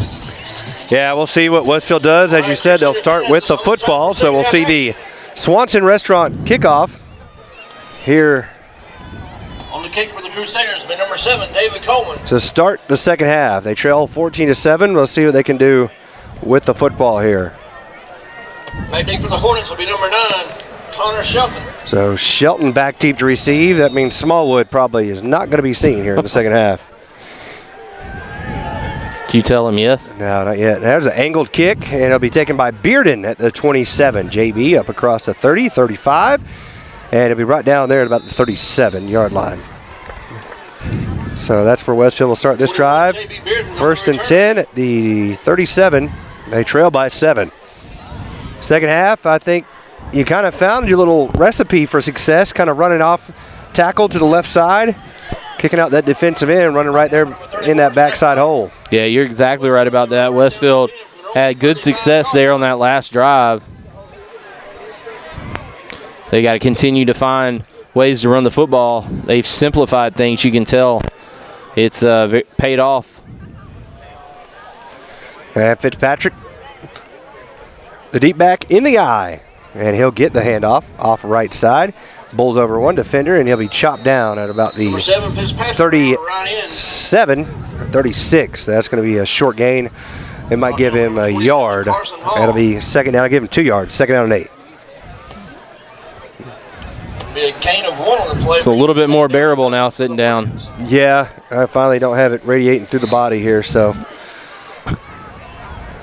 Second down and 8 here for Westfield. Just underway in this third quarter. The third quarter brought to you by Woodland Subdivision. Go check out the Woodland Subdivision in Kathleen. And they'll hand it off to Fitzpatrick. And Mikey tripped up, brought down about the 38. Brought down behind So line of scrimmage for number 2, Kyle Curry. That'll bring up third down for the Hornets. logo third down, third quarter. No, it won't. So it'll be third down and 7 now for Westfield. That time, Brett, it was just a pressure from the right end there that kind of forced that.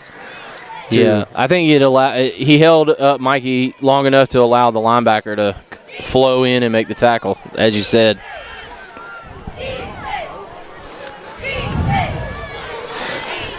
Defense. So now third and 7 here. Split backs beside Beckham in the shotgun. They'll fake the handoff. He's going to look to pass. Got pressure. Got outside. Oh, he's got a chance here, and he'll get across the 40 out to the 42, 43. He's going to be about 2 yards short of the first down. Well, they go for it here on fourth down and about 2. It might be worth it. Nope. I don't know. They're only going to. Fourth down for Westfield. 4th and 3 is the call. They're going to bring out the punt team. You might look for. If I'm Michael Fitzpatrick, as big and strong as I am, I might just keep it and go right in the middle. From the punter's position? Why not, man? Oh, he wasn't set. Yep, here we go. Wide open. Shelton with the catch. Connor Shelton breaks the tackle to 30 at the 20. 15 brought down at the 13-yard line. Wow. Nobody was out there covering Connor Shelton. And Michael Fitzpatrick with a beautiful pass. And Westfield with a Planters First Bank first What and 10. A play. That was beautiful for the Westfield Hornets down to the Trinity 13-yard line. That's how it's done right there, baby. Gotta love it. Nobody out there covering Connor Shelton, who was wide out to the right side. Mikey saw it and hit him with the pass. Now you got to finish this off. Get back in the game. Get the momentum back on that Hornet sideline over there. Trinity had their big play earlier in the game on the swinging gate, if you will.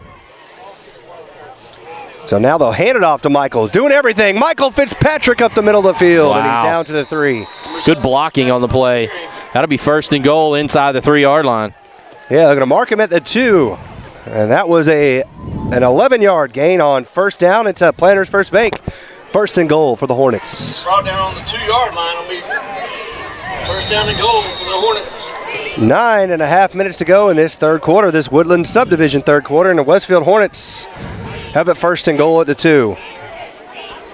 Black split out to the left side. I formation. Fitzpatrick the deep back. And defense almost jumped. Handoff. Michael left side. Michael pulling over the defender in the end zone. That's a touchdown for the Westfield Hornets. It's a Woodland subdivision touchdown. And the Hornets are extra point away from tying this thing up. What a beautiful fake punt. Setting up Michael Fitzpatrick for his second touchdown of the night. Yeah, great job right there from Fitzpatrick. And as you said, he just kind of looks to make contact there. Fitzpatrick now on for the extra point. There's no doubt who's the player of the game tonight. If they come back and that one blocked. That was a bad snap. Yep. That was rough. Snap issue. So they score the touchdown, but they cannot kick the extra point, and they trail 14-13 here with 9:12 to go in the third quarter. You're watching Hornet football on the Middle Georgia Sports Network.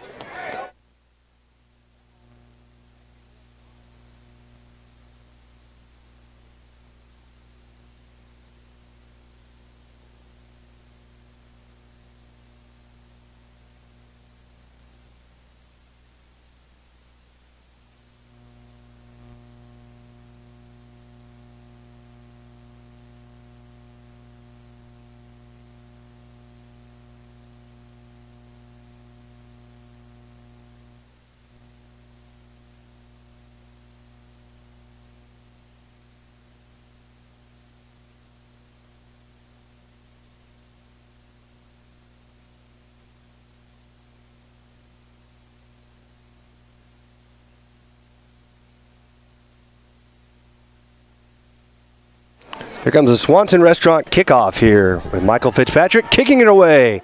Little pooch.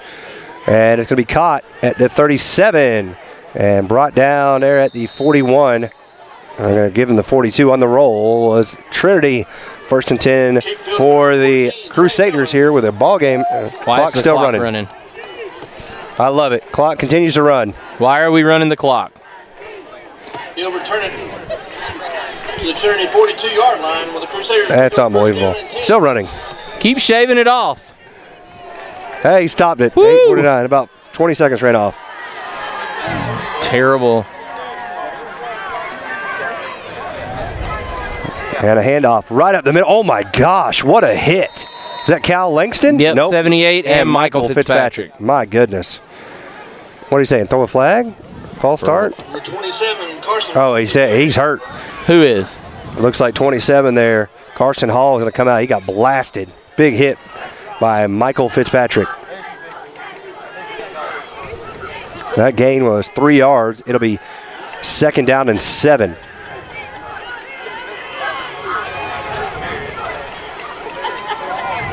Now they're going to hand it off on a delay. Braden McDaniel. Yep, Braden McDaniel. Oh, they're going to throw a flag. I think they got him with a face mask, I think. No, he had it around the shoulders. And a little extra curriculars going on. Yep, face mask on Westfield. Saying it was on McDaniel, I believe.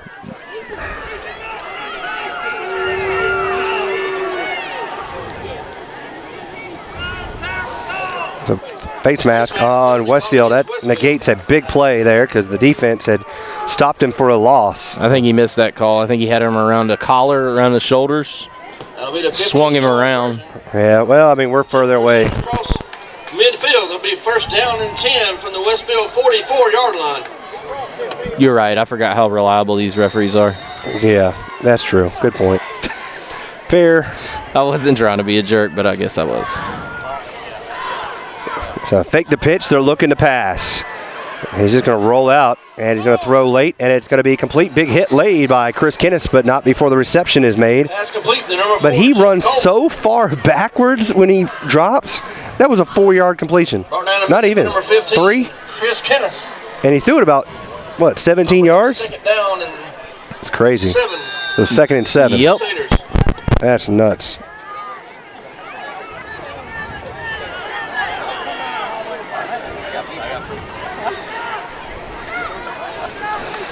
Hand it off up the middle, and the Westfield defense there. J.B. Bearden holding on to 44, Ben Butler. Ben Butler. Off right tackle. Only about a yard and a half, maybe. Maybe a yard. It's going to bring up third down. It's, well, I don't know. They keep moving it forward.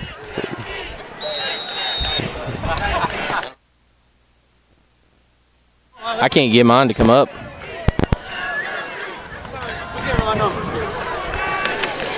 So it's third down and about 5 for Trinity at the Westfield 44. Coleman in shotgun. He's going to roll to his left. He's going to look to pass. He's going to throw and over his defender because he had faked out Clay Walton. Clay Walton had broke to the inside.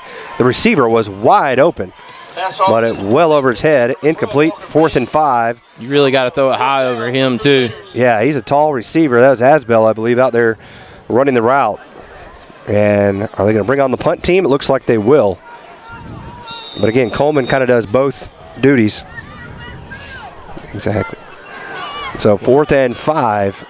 Westfield's going to play punt safe here. Not even going to put a man back. I think they're going to go for it. Yeah, I think so too. Last time they did this, I think the center thought he was going to do a pooch punt, so he snapped it, but the quarterback was too close. It went over his head on this same situation. Ooh. Yep, little pooch kick.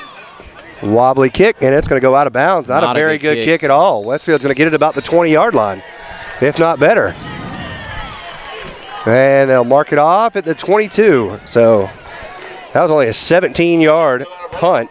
And Westfield starts this drive. The defense holds serve, and they have the ball here at the 22. Westfield with all the momentum in this game. They trail by a point, however. The big fake punt set the Hornets up for the last score. But a bad snap on the extra point resulted in a block kick. Sorry, I'm trying to match this stuff up. Yeah, the magic scorekeeper, timekeeper doesn't really know what he's doing exactly. So always fun. So it's 1st and 10 Hornets here at the 22. I formation again with Michael Fitzpatrick, the tailback. It'll go to Michael. Cuts back up the middle, but right into the teeth of that defense. He never goes down, though, as Number 7, Fitzpatrick in the middle. Sam Parada, the senior, was in on the tackle for Trinity. As we tick down close to 6.5 to go in this third quarter. Big gain of 2 on the play. Bring up a 2nd down and 8 for Westfield.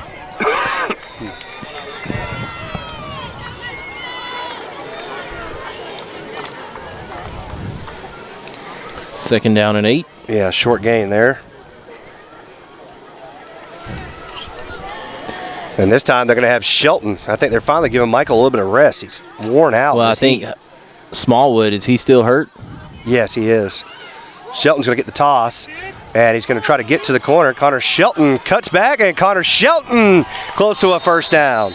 He's got speed now. He had a pretty good second half against Bullock Academy a few weeks ago down in Statesboro, and there he's right at the sticks. I think he's going to be maybe a yard short. Half yard, if that. 3rd down and inches. He's not the biggest guy, and how about that? Look at this.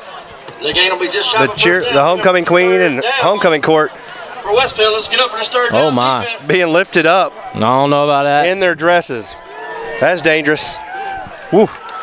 Westfield goes with a sneak, and they get it. First down, Planters first bank. 1st and 10 for the Westfield Hornets on the Beckham keeper. They got a lot more Oomph. guts than I do down there doing that. First down. No doubt. Oh, gosh, are they actually going to? Okay, they're raising their arms. I thought they were about to jump down and do that cradle fall or whatever. Okay, that's interesting. They're trying to get a picture. I gotcha. They are braver than I, as you There's said, no Brett. doubt. So it's 1st down and 10. I'm afraid of heights. Planters first bank, first down. But I love to fly. I don't get it. Oh, boy, there they go. Shelton's still in there at tailback. And Beckham just takes it right off the snap up the middle of the field. How about blow the whistle?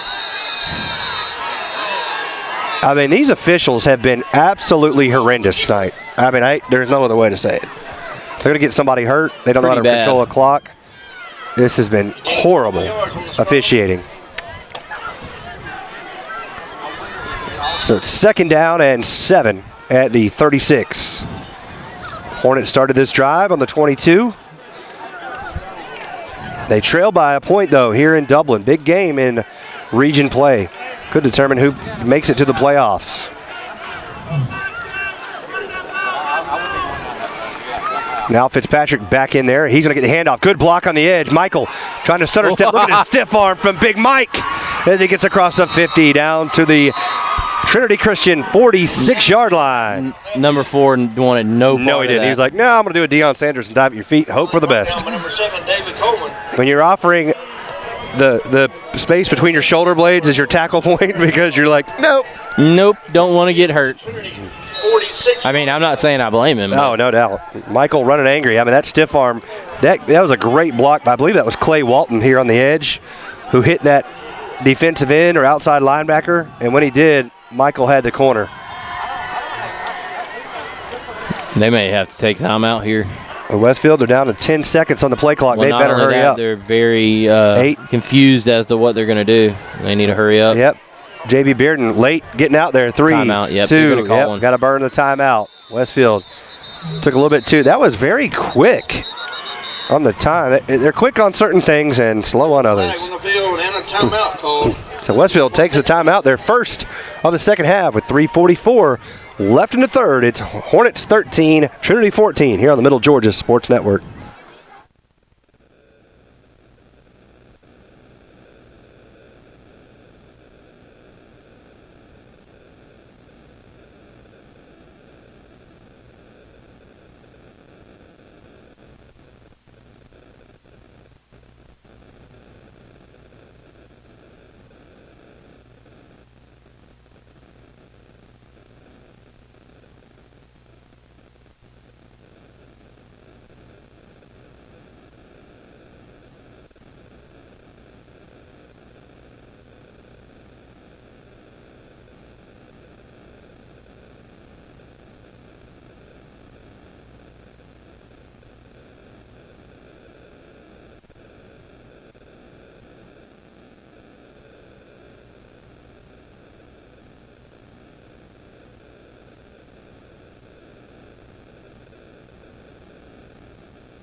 Welcome back here as we're in the Woodland Subdivision third quarter of this broadcast, all brought to you by Brandon Ford of Perry.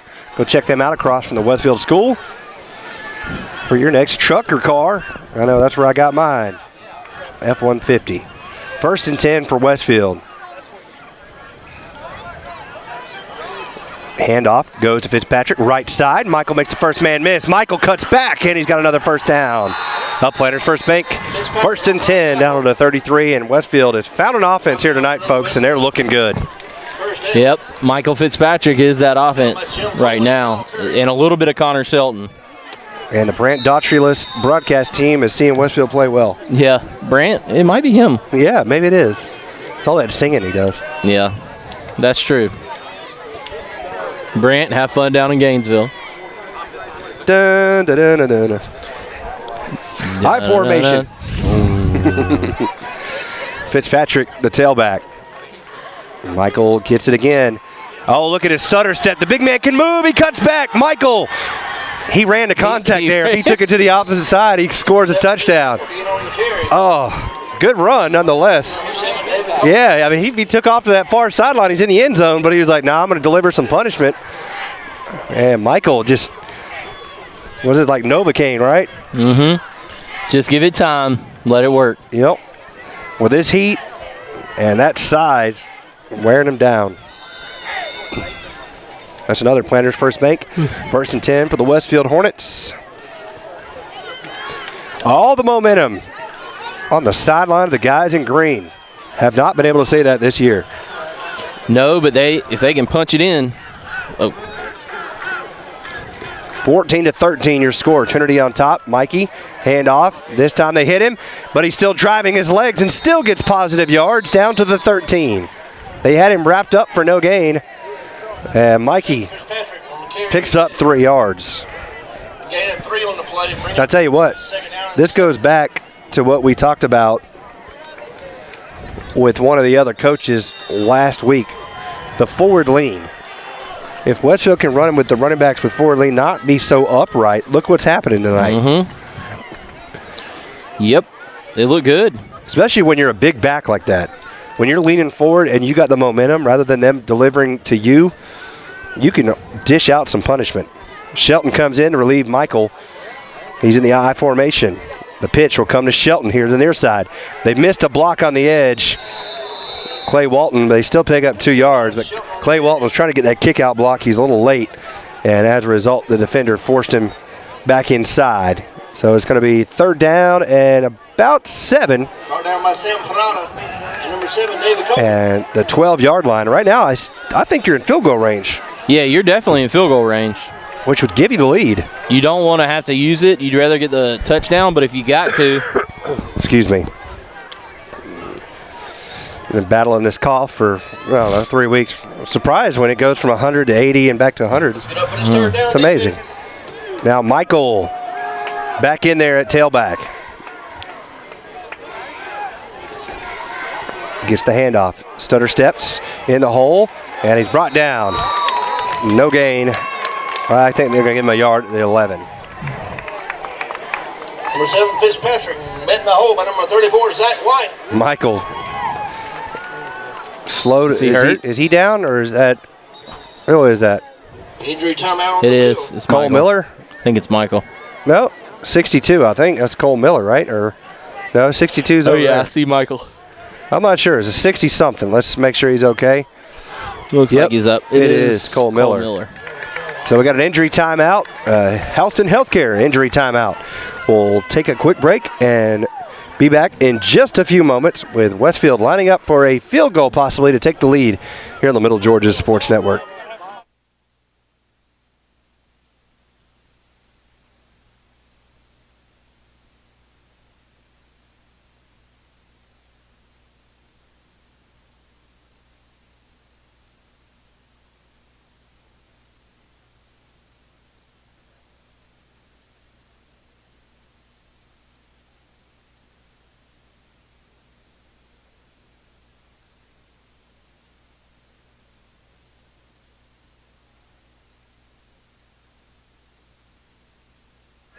Welcome back. Westfield lining up for a 29-yard field goal attempt to take the lead here. Michael's kick is up, and it is good. Michael Fitzpatrick knocks through a 29-yard field goal, and the Westfield Hornets take the lead 16-14 here in the 3rd quarter. What a drive. Michael Fitzpatrick has been amazing tonight for the Westfield Hornets. Yes, he has, Kenny. Thank you, Brett. I'm trying to do something. Get off of me. Oh, my goodness. Yes, he has been great tonight. Him and a little bit of Connor Shelton, as I said earlier, have done a great job. So Westfield with the lead now, 16-14. See if they can close this out. Westfield has not had a chance to have a lead going into a 4th quarter.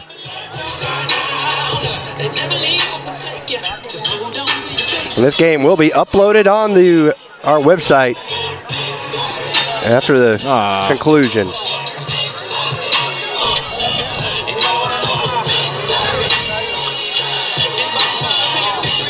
Yeah, we're back. It didn't do what it was supposed to do. Let's see if I can get it to do it. It's kind of weird to be playing a, there you go. You didn't get it? I saw it. Bam. That's nice. You didn't like it. I did. Kind of weird to be playing an R. Kelly song at a high school game. 7, Fitzpatrick on the kick. Very strange. Yeah, very, especially in light of what he's accused of. On for the kick is Michael Fitzpatrick. Angled kick over there to the far side. Catch made at the 22 as he goes out of bounds on the return with a full head of steam at the 37, and that's where they'll start this drive, trailing Westfield 16-14. Is it not strange that they were playing an R. Kelly song that had something to do about Sesame Street? It's very strange. That's weird and creepy. I guess, yeah, that's odd.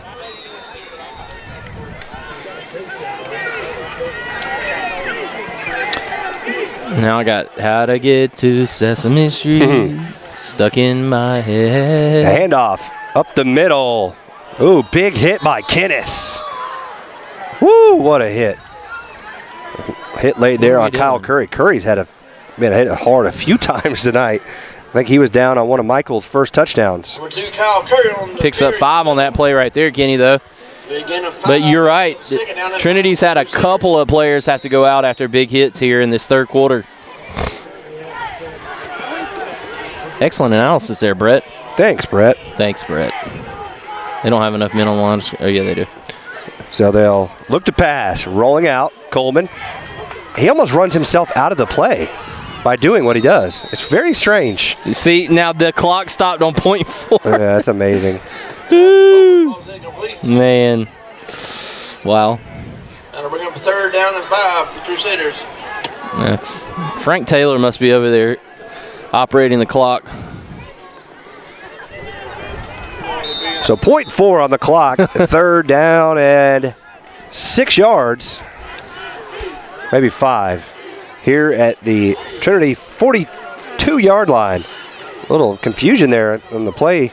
Trying to line up. Yeah, they got to get somebody on the line of scrimmage. Hey, the play clock's out. Play clock was on 0. Coleman looking to pass. Got pressure, gets out of it.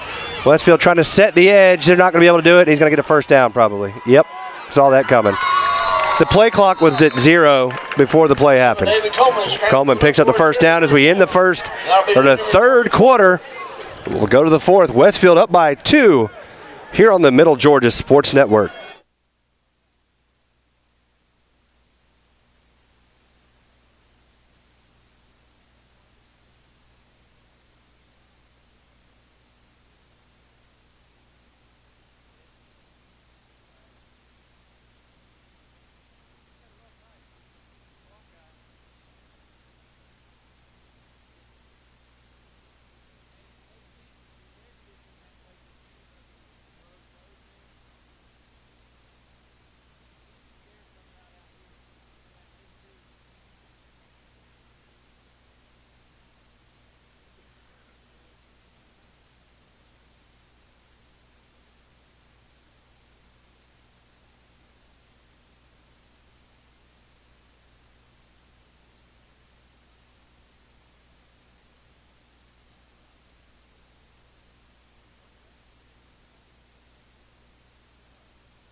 Welcome back here. We go to the 4th quarter. Westfield up by 2. The pitch to the far side.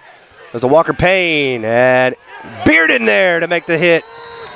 Maybe he got a yard when he fell forward, but not much more. Westfield's defense was there. Good play that time. He didn't make the tackle, but Austin Tomlinson forced that play all the way to the sideline. You know, I learned something new about the spotting of when a ball carrier steps out of bounds. What's that? It's not where he crosses the plane of the out of bounds. Really? With the ball. It's where it's where his foot lands out of bounds because he's still technically in play. It's not like a goal line plane, if that makes sense. Oh, what a hit. Oh, I agree. Coleman Williams makes the hit on Carson Hall. Coleman Williams has played great.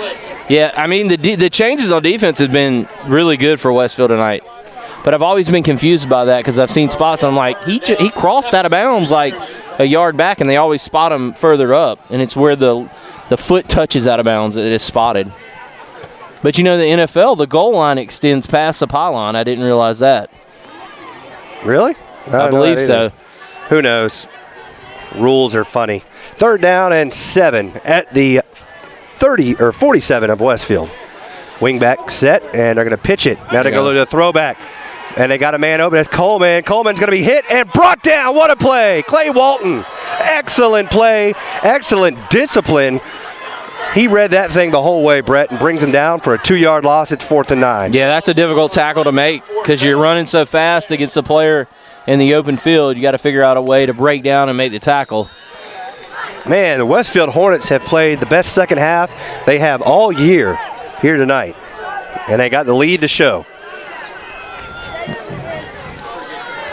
It's a big drive right here. I mean, that goes without saying, but if Westfield can go down and get a touchdown. Stay on sides here on 4th down and 9. Line drive kick. Westfield's going to get away from it. It's going to go out of bounds at the 16. It's a Westfield bounce right there. Yep, went sideways towards the sideline. So Westfield with the football, and I'll give you the credit. The Westfield fans have been behind their Hornets all night. I can hear them on this side of the field. Yeah, great job right there by the Hornets. You updating Facebook and Twitter? I am. I'm doing as much as I can here. Good job. I'm proud of you. We know that the broadcast has not had the best service, but Westfield up 16-14. Man, it worked for 2 seconds, and then it's down.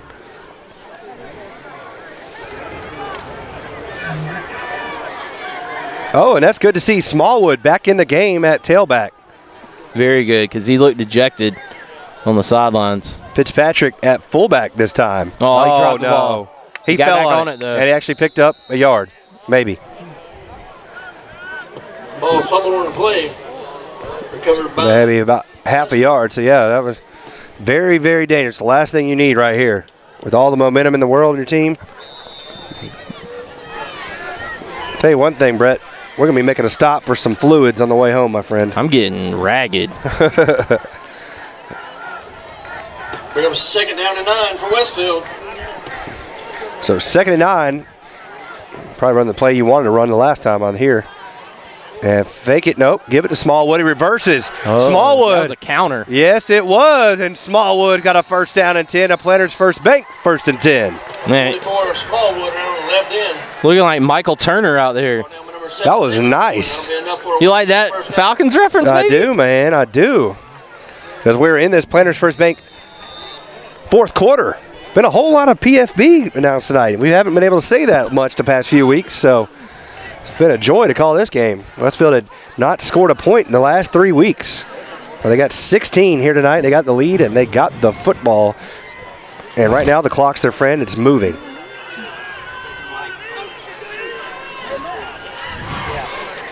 First and 10. Same formation. Give it off to Smallwood. Fired out of a cannon off the left side, and he'll go out of bounds. They could have thrown a flag there, but Wow. a little bit of extracurriculars. Hunter's still on his feet. I can tell you this. That may have been a plan all the way along for when Hunter went out. Let's rest him. Now he looks fresh. He does. Smallwood on the carry again. And Mikey not having to take the brunt of it. He owned that 3rd quarter. What are they doing? I'm not sure. They're trying to measure for the 1st down, but it's clearly a 1st down. That's what we're saying. Move the chains. Set them up. Let's go. Clock is not moving. He went out of bounds. True, but I thought they always start it once the chains move. No? I don't think so. In college they do, but I think in high school it stays stopped. Yep. What, Got delay a false game? start. Left side. 11. Ricky Black. I think so. Yep. Split in there. He'll come out of the game after that. Hunter Hancock comes in. I'll be delay a game called against Westfield. I can hear people yelling for the clock to start. Back them up 5 yards. It'll be 1st down and 15 for the Hornets. Well, if they said that his forward progress had stopped maybe before he went out of bounds, I don't know. Yeah. So it's 1st and 15 Oh, now. there you go. He's telling him to, Mr. Phelps out there telling him to run it. Now Mikey, the tailback. Mikey gets it right up the middle. Michael Fitzpatrick with a head of steam and across the 45. Looked a little bit like Drew McCrory right there Yeah, he did. from a few years back. By number 7, David Coleman. And Mikey's down. That's not good. Hopefully it's just a cramp. The injury timeout on the field. So we got a Houston Healthcare injury timeout with Michael Fitzpatrick down. Joe Allen checking him out, but he's back on his feet. I think it's just a cramp. I mean, are you surprised that Michael Fitzpatrick's cramp? The guy's done everything tonight. He's the Westfield Hornet Jim Thorpe. Nah, he's more like Larry Zonka. But I'm saying as far as doing everything. Yeah. So, He reminds me a lot of Kenny Kofor on the basketball court. let me tell you, just a jack of all. I'm a Swiss Army knife. So we'll skip that Timeout there as Brett runs his graphic, flies it across. That's his cool little thing. He's I like happy it, to see. man. It's pretty neat. I imagine Brett's going to be on the laptop on the way home, I'm guessing, trying to get this thing. Normally that's what you do, isn't it? Yeah, I'll have to try to seam it together on the way home. Then by the time we get home, maybe we'll have it ready to go to upload. That'll be good. That way folks can watch it tomorrow, and hopefully it'll be a good ending. Absolutely. Smallwood, the tailback. They got Walton in there at fullback. Smallwood up the middle, and he's got a first down. A Planters first bank. 1st and 10, a little extracurricular. Oh. How does a flag not come out when the Westfield helmet is rolled all the way down to the 19-yard line? Goodness gracious, who was that? 51 for Westfield. Lost his helmet all the way down. Carson Mathis. Mathis, yeah. Getting a little chippy out here. Referee's kind of losing control of this one. They lost control of it at the end of the first half. At least on the Westfield side, I think. Tell you what, Westfield's got some decent young size on that offensive line. I think they're saying he's got to come out. They need to call a timeout. The play clock's still running. That's what I'm saying. He's going to have to call a timeout. You can't talk to the referee. Oh, that's the worst. Official timeout on the field. Is it an official timeout? Or a Westfield timeout? I mean, if somebody rips your helmet off, you should not be penalized to have to sit out a... Well, but they got to throw a penalty for you not to have to sit out. I guess.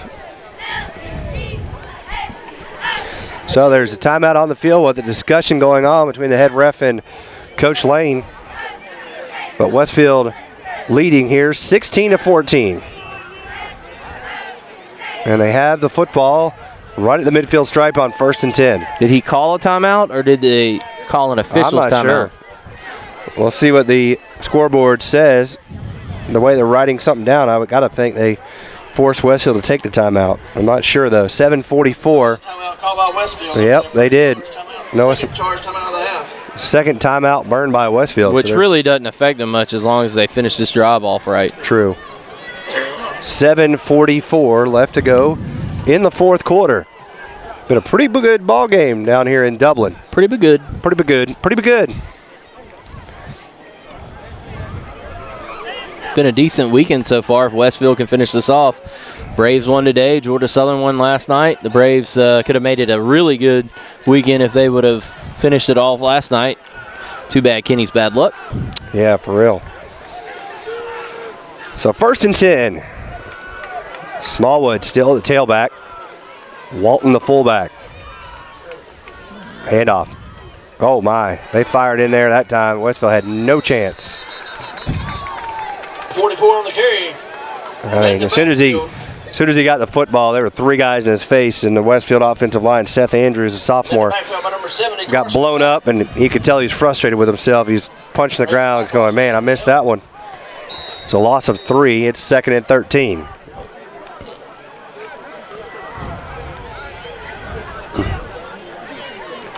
Right here. You've been pounding the middle so much, I'd like to see a little toss. Toss to the edge. Get Connor Shelton in there with some speed. Trying to drain that clock. Now, off right side. And, oh, man, what a hit there. Could have been a helmet to helmet. Big hit laid by Trent Whittington on Hunter Spence. Here comes Fitzpatrick in the ballgame as that one's going to lose a yard. That's going to be 3rd down and 14 for Westfield. Clock continues to tick down to about 6.5 here in the ballgame. Whittington going out after that big hit. He looked like he injured himself. He's draping that right arm. Might have got himself a stinger. For the Hornets, let's get up for this defense.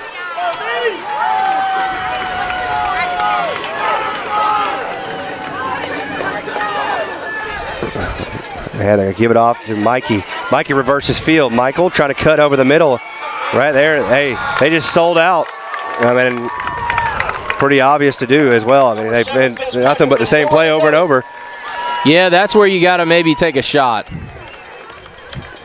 I guess they just want to make sure the clock was running no matter what after that, though, you know. Well, you know, all of that stuff with the officials really bogged them down. It gave Trinity time to rest. Yeah, they were wearing him down. So now Mikey on the punt. Back deep to receive is David Coleman. Clock continues to tick down to 5.5. Michael gets it away. Low Actually line will drive. work out. As a good roll, and it's taken at the 21. Make a tackle. Coleman going to go out of bounds at about the 27, 28-yard line. Return. Yeah, they're going to give it to him across the 30? Oh, okay. At the 29. So first and 10 for the Crusaders here at the 29 with 5:27 left to go in this fourth quarter. Obviously, an understatement. You need a big stop here. Yeah, it's going to come down to this drive right here, honestly. I mean, I don't know what kind of leg Coleman has, but 3 points would give them the lead.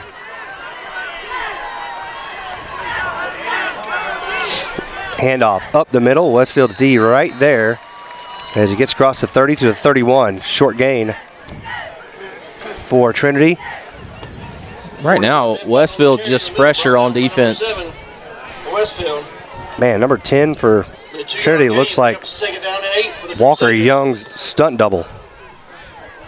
I didn't see him. Right here in front of the bench, holding the football. Right here. Oh, yeah, you're right. That's funny. It's like Walker changed uniforms. Except doesn't he have a boot on? Yeah, going to roll Coleman out here Been near their best side. play all game. Yep, he's going to try to reverse. He's going to throw it away. I don't understand. Their quarterback play is very confusing. I don't think he's stayed in the pocket one time tonight, has he? Not on a pass play. It's all been a rollout. And a roll against his throwing motion, which is a lot harder to do. It's rare you find a quarterback. For some people. Shoot. You got to open those shoulders and be able to turn. I always found it was easier to throw moving to the left. Really? Yeah, because the right, you've got to try to square your shoulders to the line and then throw. I know most people, but I'm weird because I see left. Well, now they're going to keep him in the pocket. And he's looking to pass, got pressure from behind, and now he's going to throw late and incomplete. He had his man open, but he looked him off, so he took off. It was a miscommunication of throwing the football. He threw the ball behind him because, as you said, the receiver took off downfield thinking, oh, he's going to try to run for it. So quick 3 and out, and Westfield is going to get the football back here. Watch the fake. 4th down and 8. They're going to put Chris Kinnis back deep. Coleman's going to have to punt. Again. I would stay away from the football. I would too. Yardage doesn't really matter in my opinion right now. Clock is your friend. Possession matters. Oh, my gosh. Westfield players coming on, and they get it away. Good punt. Yep. Spiral kick. It'll take a big-time Trinity roll out of bounds at about the 28-yard line. No, they're going to mark it up. No, I don't think that official knows what he's doing. I don't either. Where's he going? The Westfield 28-yard line. That's fine. Their mechanics are horrible as officials. Why would he walk away from the ball before he spotted it? So they'll get it to 28. 1st and 10, Westfield with 4 minutes and 29 seconds to go here in this fourth quarter. Hornets with a 2-point lead. Love to see a nice, slow, methodical drive here for the Hornets. Fun.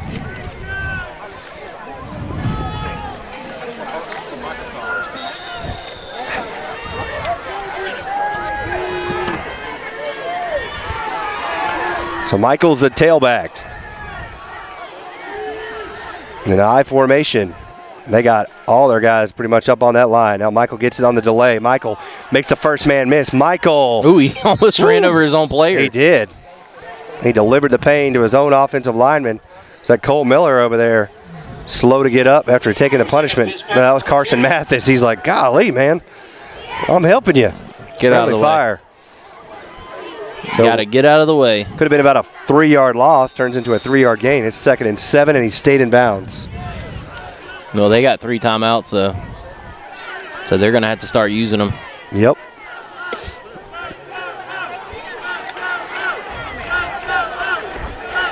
So 2nd and 7.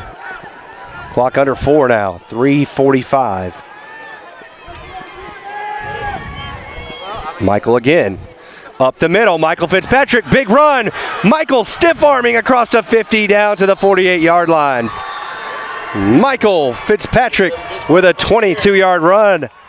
And the Westfield Hornets with another Planters First Bank, 1st and 10. Quiet here on this home side. Very. Good running right there. Good blocking up front for Westfield.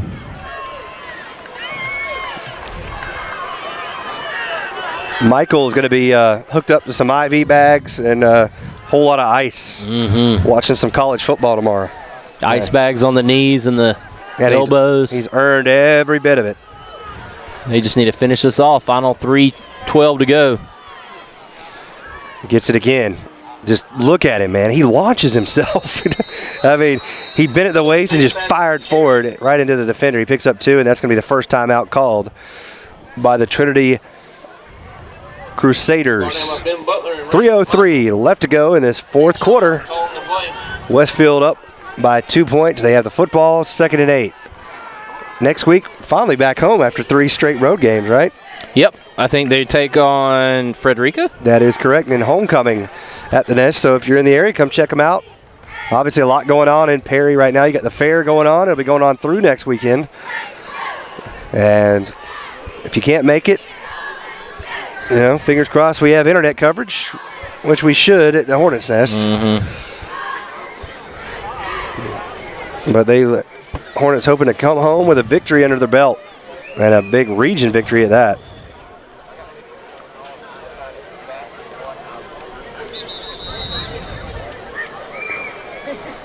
That would be huge, considering they obviously want to make the playoffs and got an opportunity with a win here tonight to put yourself in position to do that. Timeout will be 2nd down and 8 for Westfield from the Trinity 46-yard line. Let's get up in this last 3-minute drill behind this defense.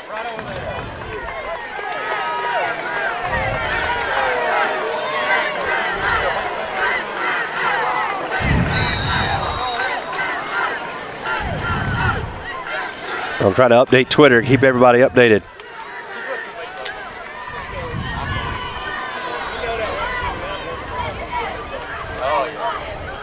And I can give it off to Smallwood. Smallwood. We're going to take another timeout. 44 Smallwood on the carry. Right down around 27. So they burn their 2nd after no gain on the play. Taken by Trinity. That'll be their 2nd charge timeout of the half. So each team has a timeout remaining. The ball is at the almost 45.5-yard line, I guess it would be. Yeah, thereabouts. And it's 3rd down and 8. 2:53 to go, or 2:56, excuse me. You pick up a 1st down here, you feel pretty good about your chances. They only got 1 timeout left. So Mikey's got to be the call, I would imagine. He's done it for you all night long.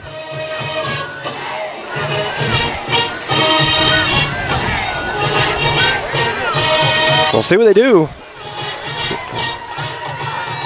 Big play here for the 2 squads. Obviously, Crusaders will call a timeout after this play, especially if they stop Westfield short of the 1st down. Right, it's 3rd down for this defense. So they got Fitzpatrick at fullback and Smallwood at the tailback. And I give it off to Michael. Michael churning. Michael is going to be short of the 1st down as he gets down to about the 40-yard line. He picks up 5 yards. It'll be 4th down and, 3? You got a punt, right? Between 3 Yes. and 4 yards. That'll bring up 4th down for Westfield. And they're going to let it roll and save the timeout, maybe to call timeout in case they need to kick a field goal. So if you're Westfield here, you take the delay of game? Let's get up on our feet in this 4th down defense. I would. Maybe. Wouldn't you? They're going to go for it. They might just try to draw them off sides. That's what I would do. Try to draw them off sides. Yeah, they're trying to draw them off sides. That's all they're doing. Smart play. I like it. That's where I'd shift somebody. You know what I mean? Yeah, they're going to call a timeout. Good play. Good play. I like it. 2:01. Timeout on the play. Called by Westfield. They'll take a timeout. 3rd and final charge timeout of the So half. Westfield with no timeouts left. Trinity with 1. Westfield is probably going to punt here. I would. They were just trying to see if they could get them off the jump off sides, pick up the free first down. You're going to force them to go the length of the field here. Now they're doing a little MC Hammer.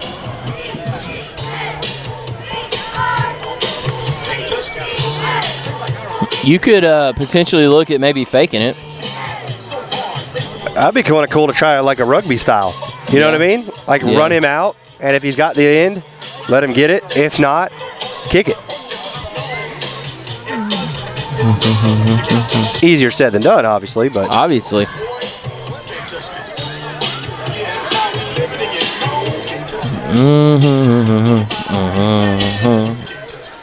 So we'll see what they do. They're going to have Shelton out to the right side. That was the big play that kind of turned around the whole ball game. That fake punt. They finally got somebody out there on him this time. They got 2 returners back.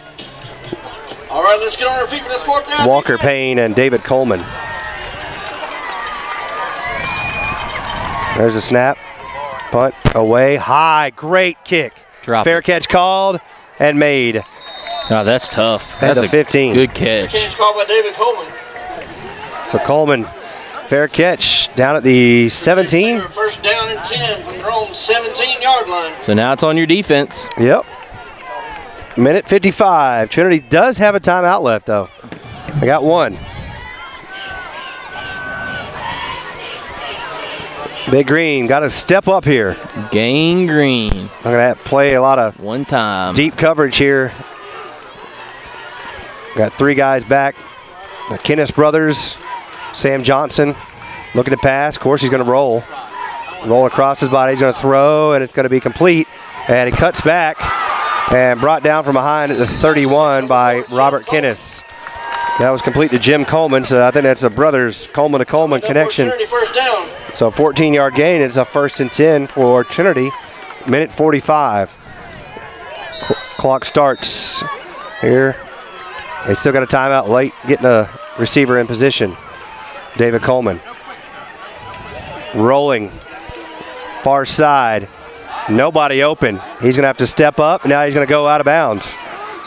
So he's just going to waste some time and go out of bounds at the 35. Clock stops. Minute 29 left to go in the game. I'll bring up a 2nd down and 6.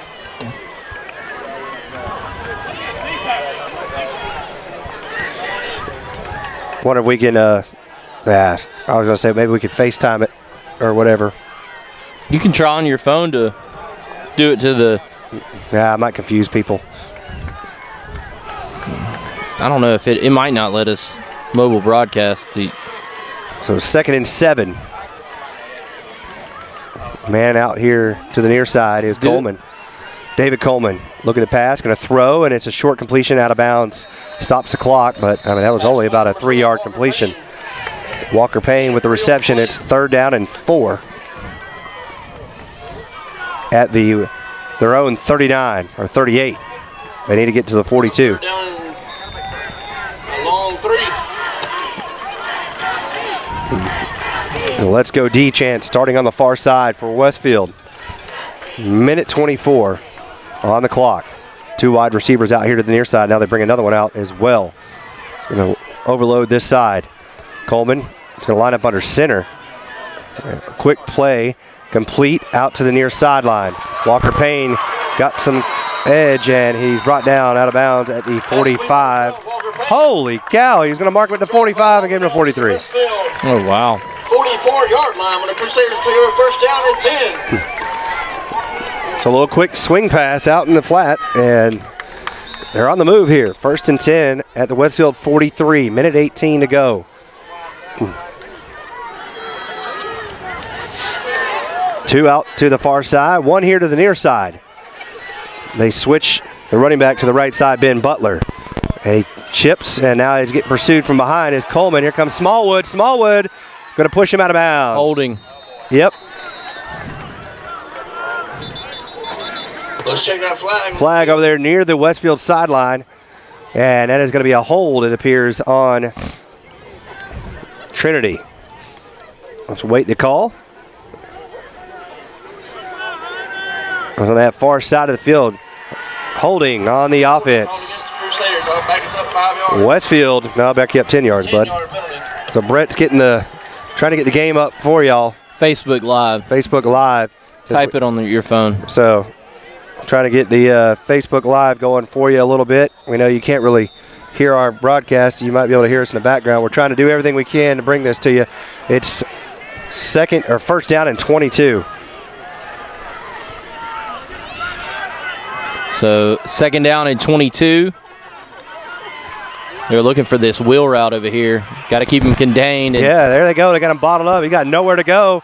Now he's going to step up somehow, and it'll be brought down from behind. Oh, no. What are they going to – Flag? That's not a horse collar. Cole Miller, they're going to say face mask. No, that's He's brought down way behind the line of scrimmage. Let's check that foul.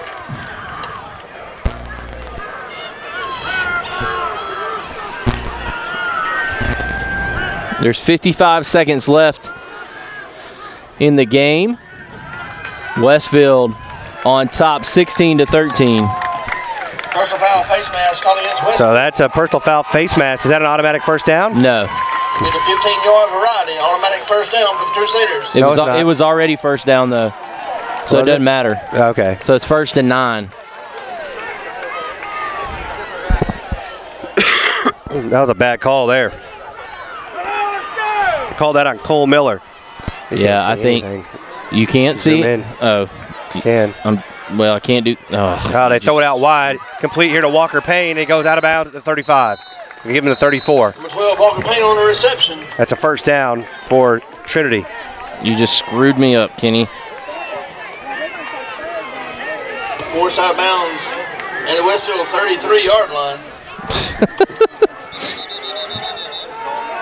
Finish. Let me start another one. Official timeout called in the field. Kenny, jack me up. Now we got an official timeout. What, for a measurement?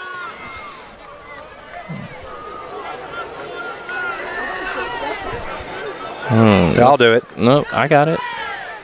Good. Official timeout for a measurement.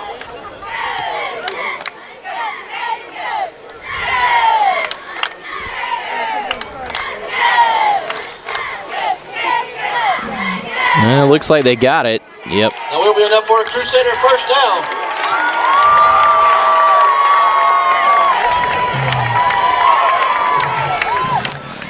So that's a first down and 10 for Trinity here. 51 seconds to go.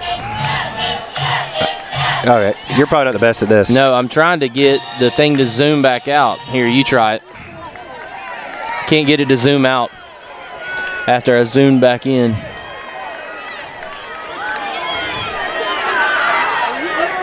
See what I'm saying? Yeah. Weird.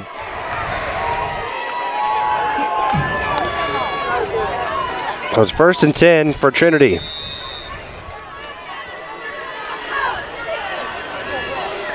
They're looking to pass, dropping back, going deep, going deep, going deep. Long. Incomplete. Pass intended, number 4, Jim Coleman. Ball falls incomplete. I might have to come back out, Brett. What do you think? I don't know. There's a lot of people watching. She's going to have to do the best she can right now. I wish I could stand up. Can you hold it for a second? Can I hold what? This for a second while I stand up? Let me get a higher view. It might not be as focused. Yeah. It's real grainy right now, but at least it's a picture.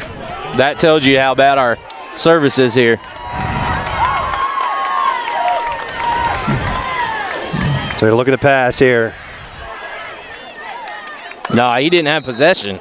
I'm going to say he caught it at the 25. Pass complete, number 12, Walker Payne.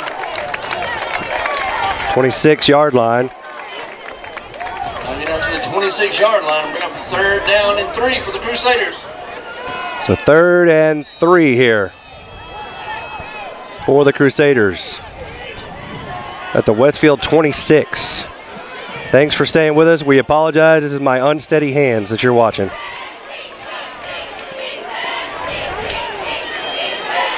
So Hornets have it here. Or on defense, you're going to try to stop them. Coleman going to roll out to his right side. Coleman throws, and it's going to be incomplete. Hit him in the ankles. This is the ball game to this point. Yep, 4th and 3.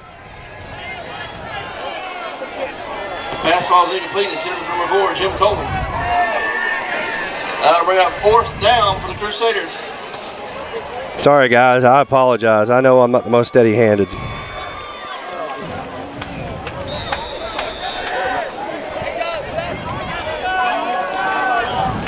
You don't realize how much your arms shake until you start doing this. 4th down and 3. This is the ball game here for Westfield. Well, for Trinity. For both teams, really, if Westfield gets a stop, they're going to call a timeout. So timeout on the field. Yeah, the play clock was down to 4 seconds. We'll come back in just a second. We'll try to get this thing zoomed out. So come back in just a second. We're going to stop this video, and we'll come back right when they come out of commercial. We're back after this in the Middle Georgia Sports Network.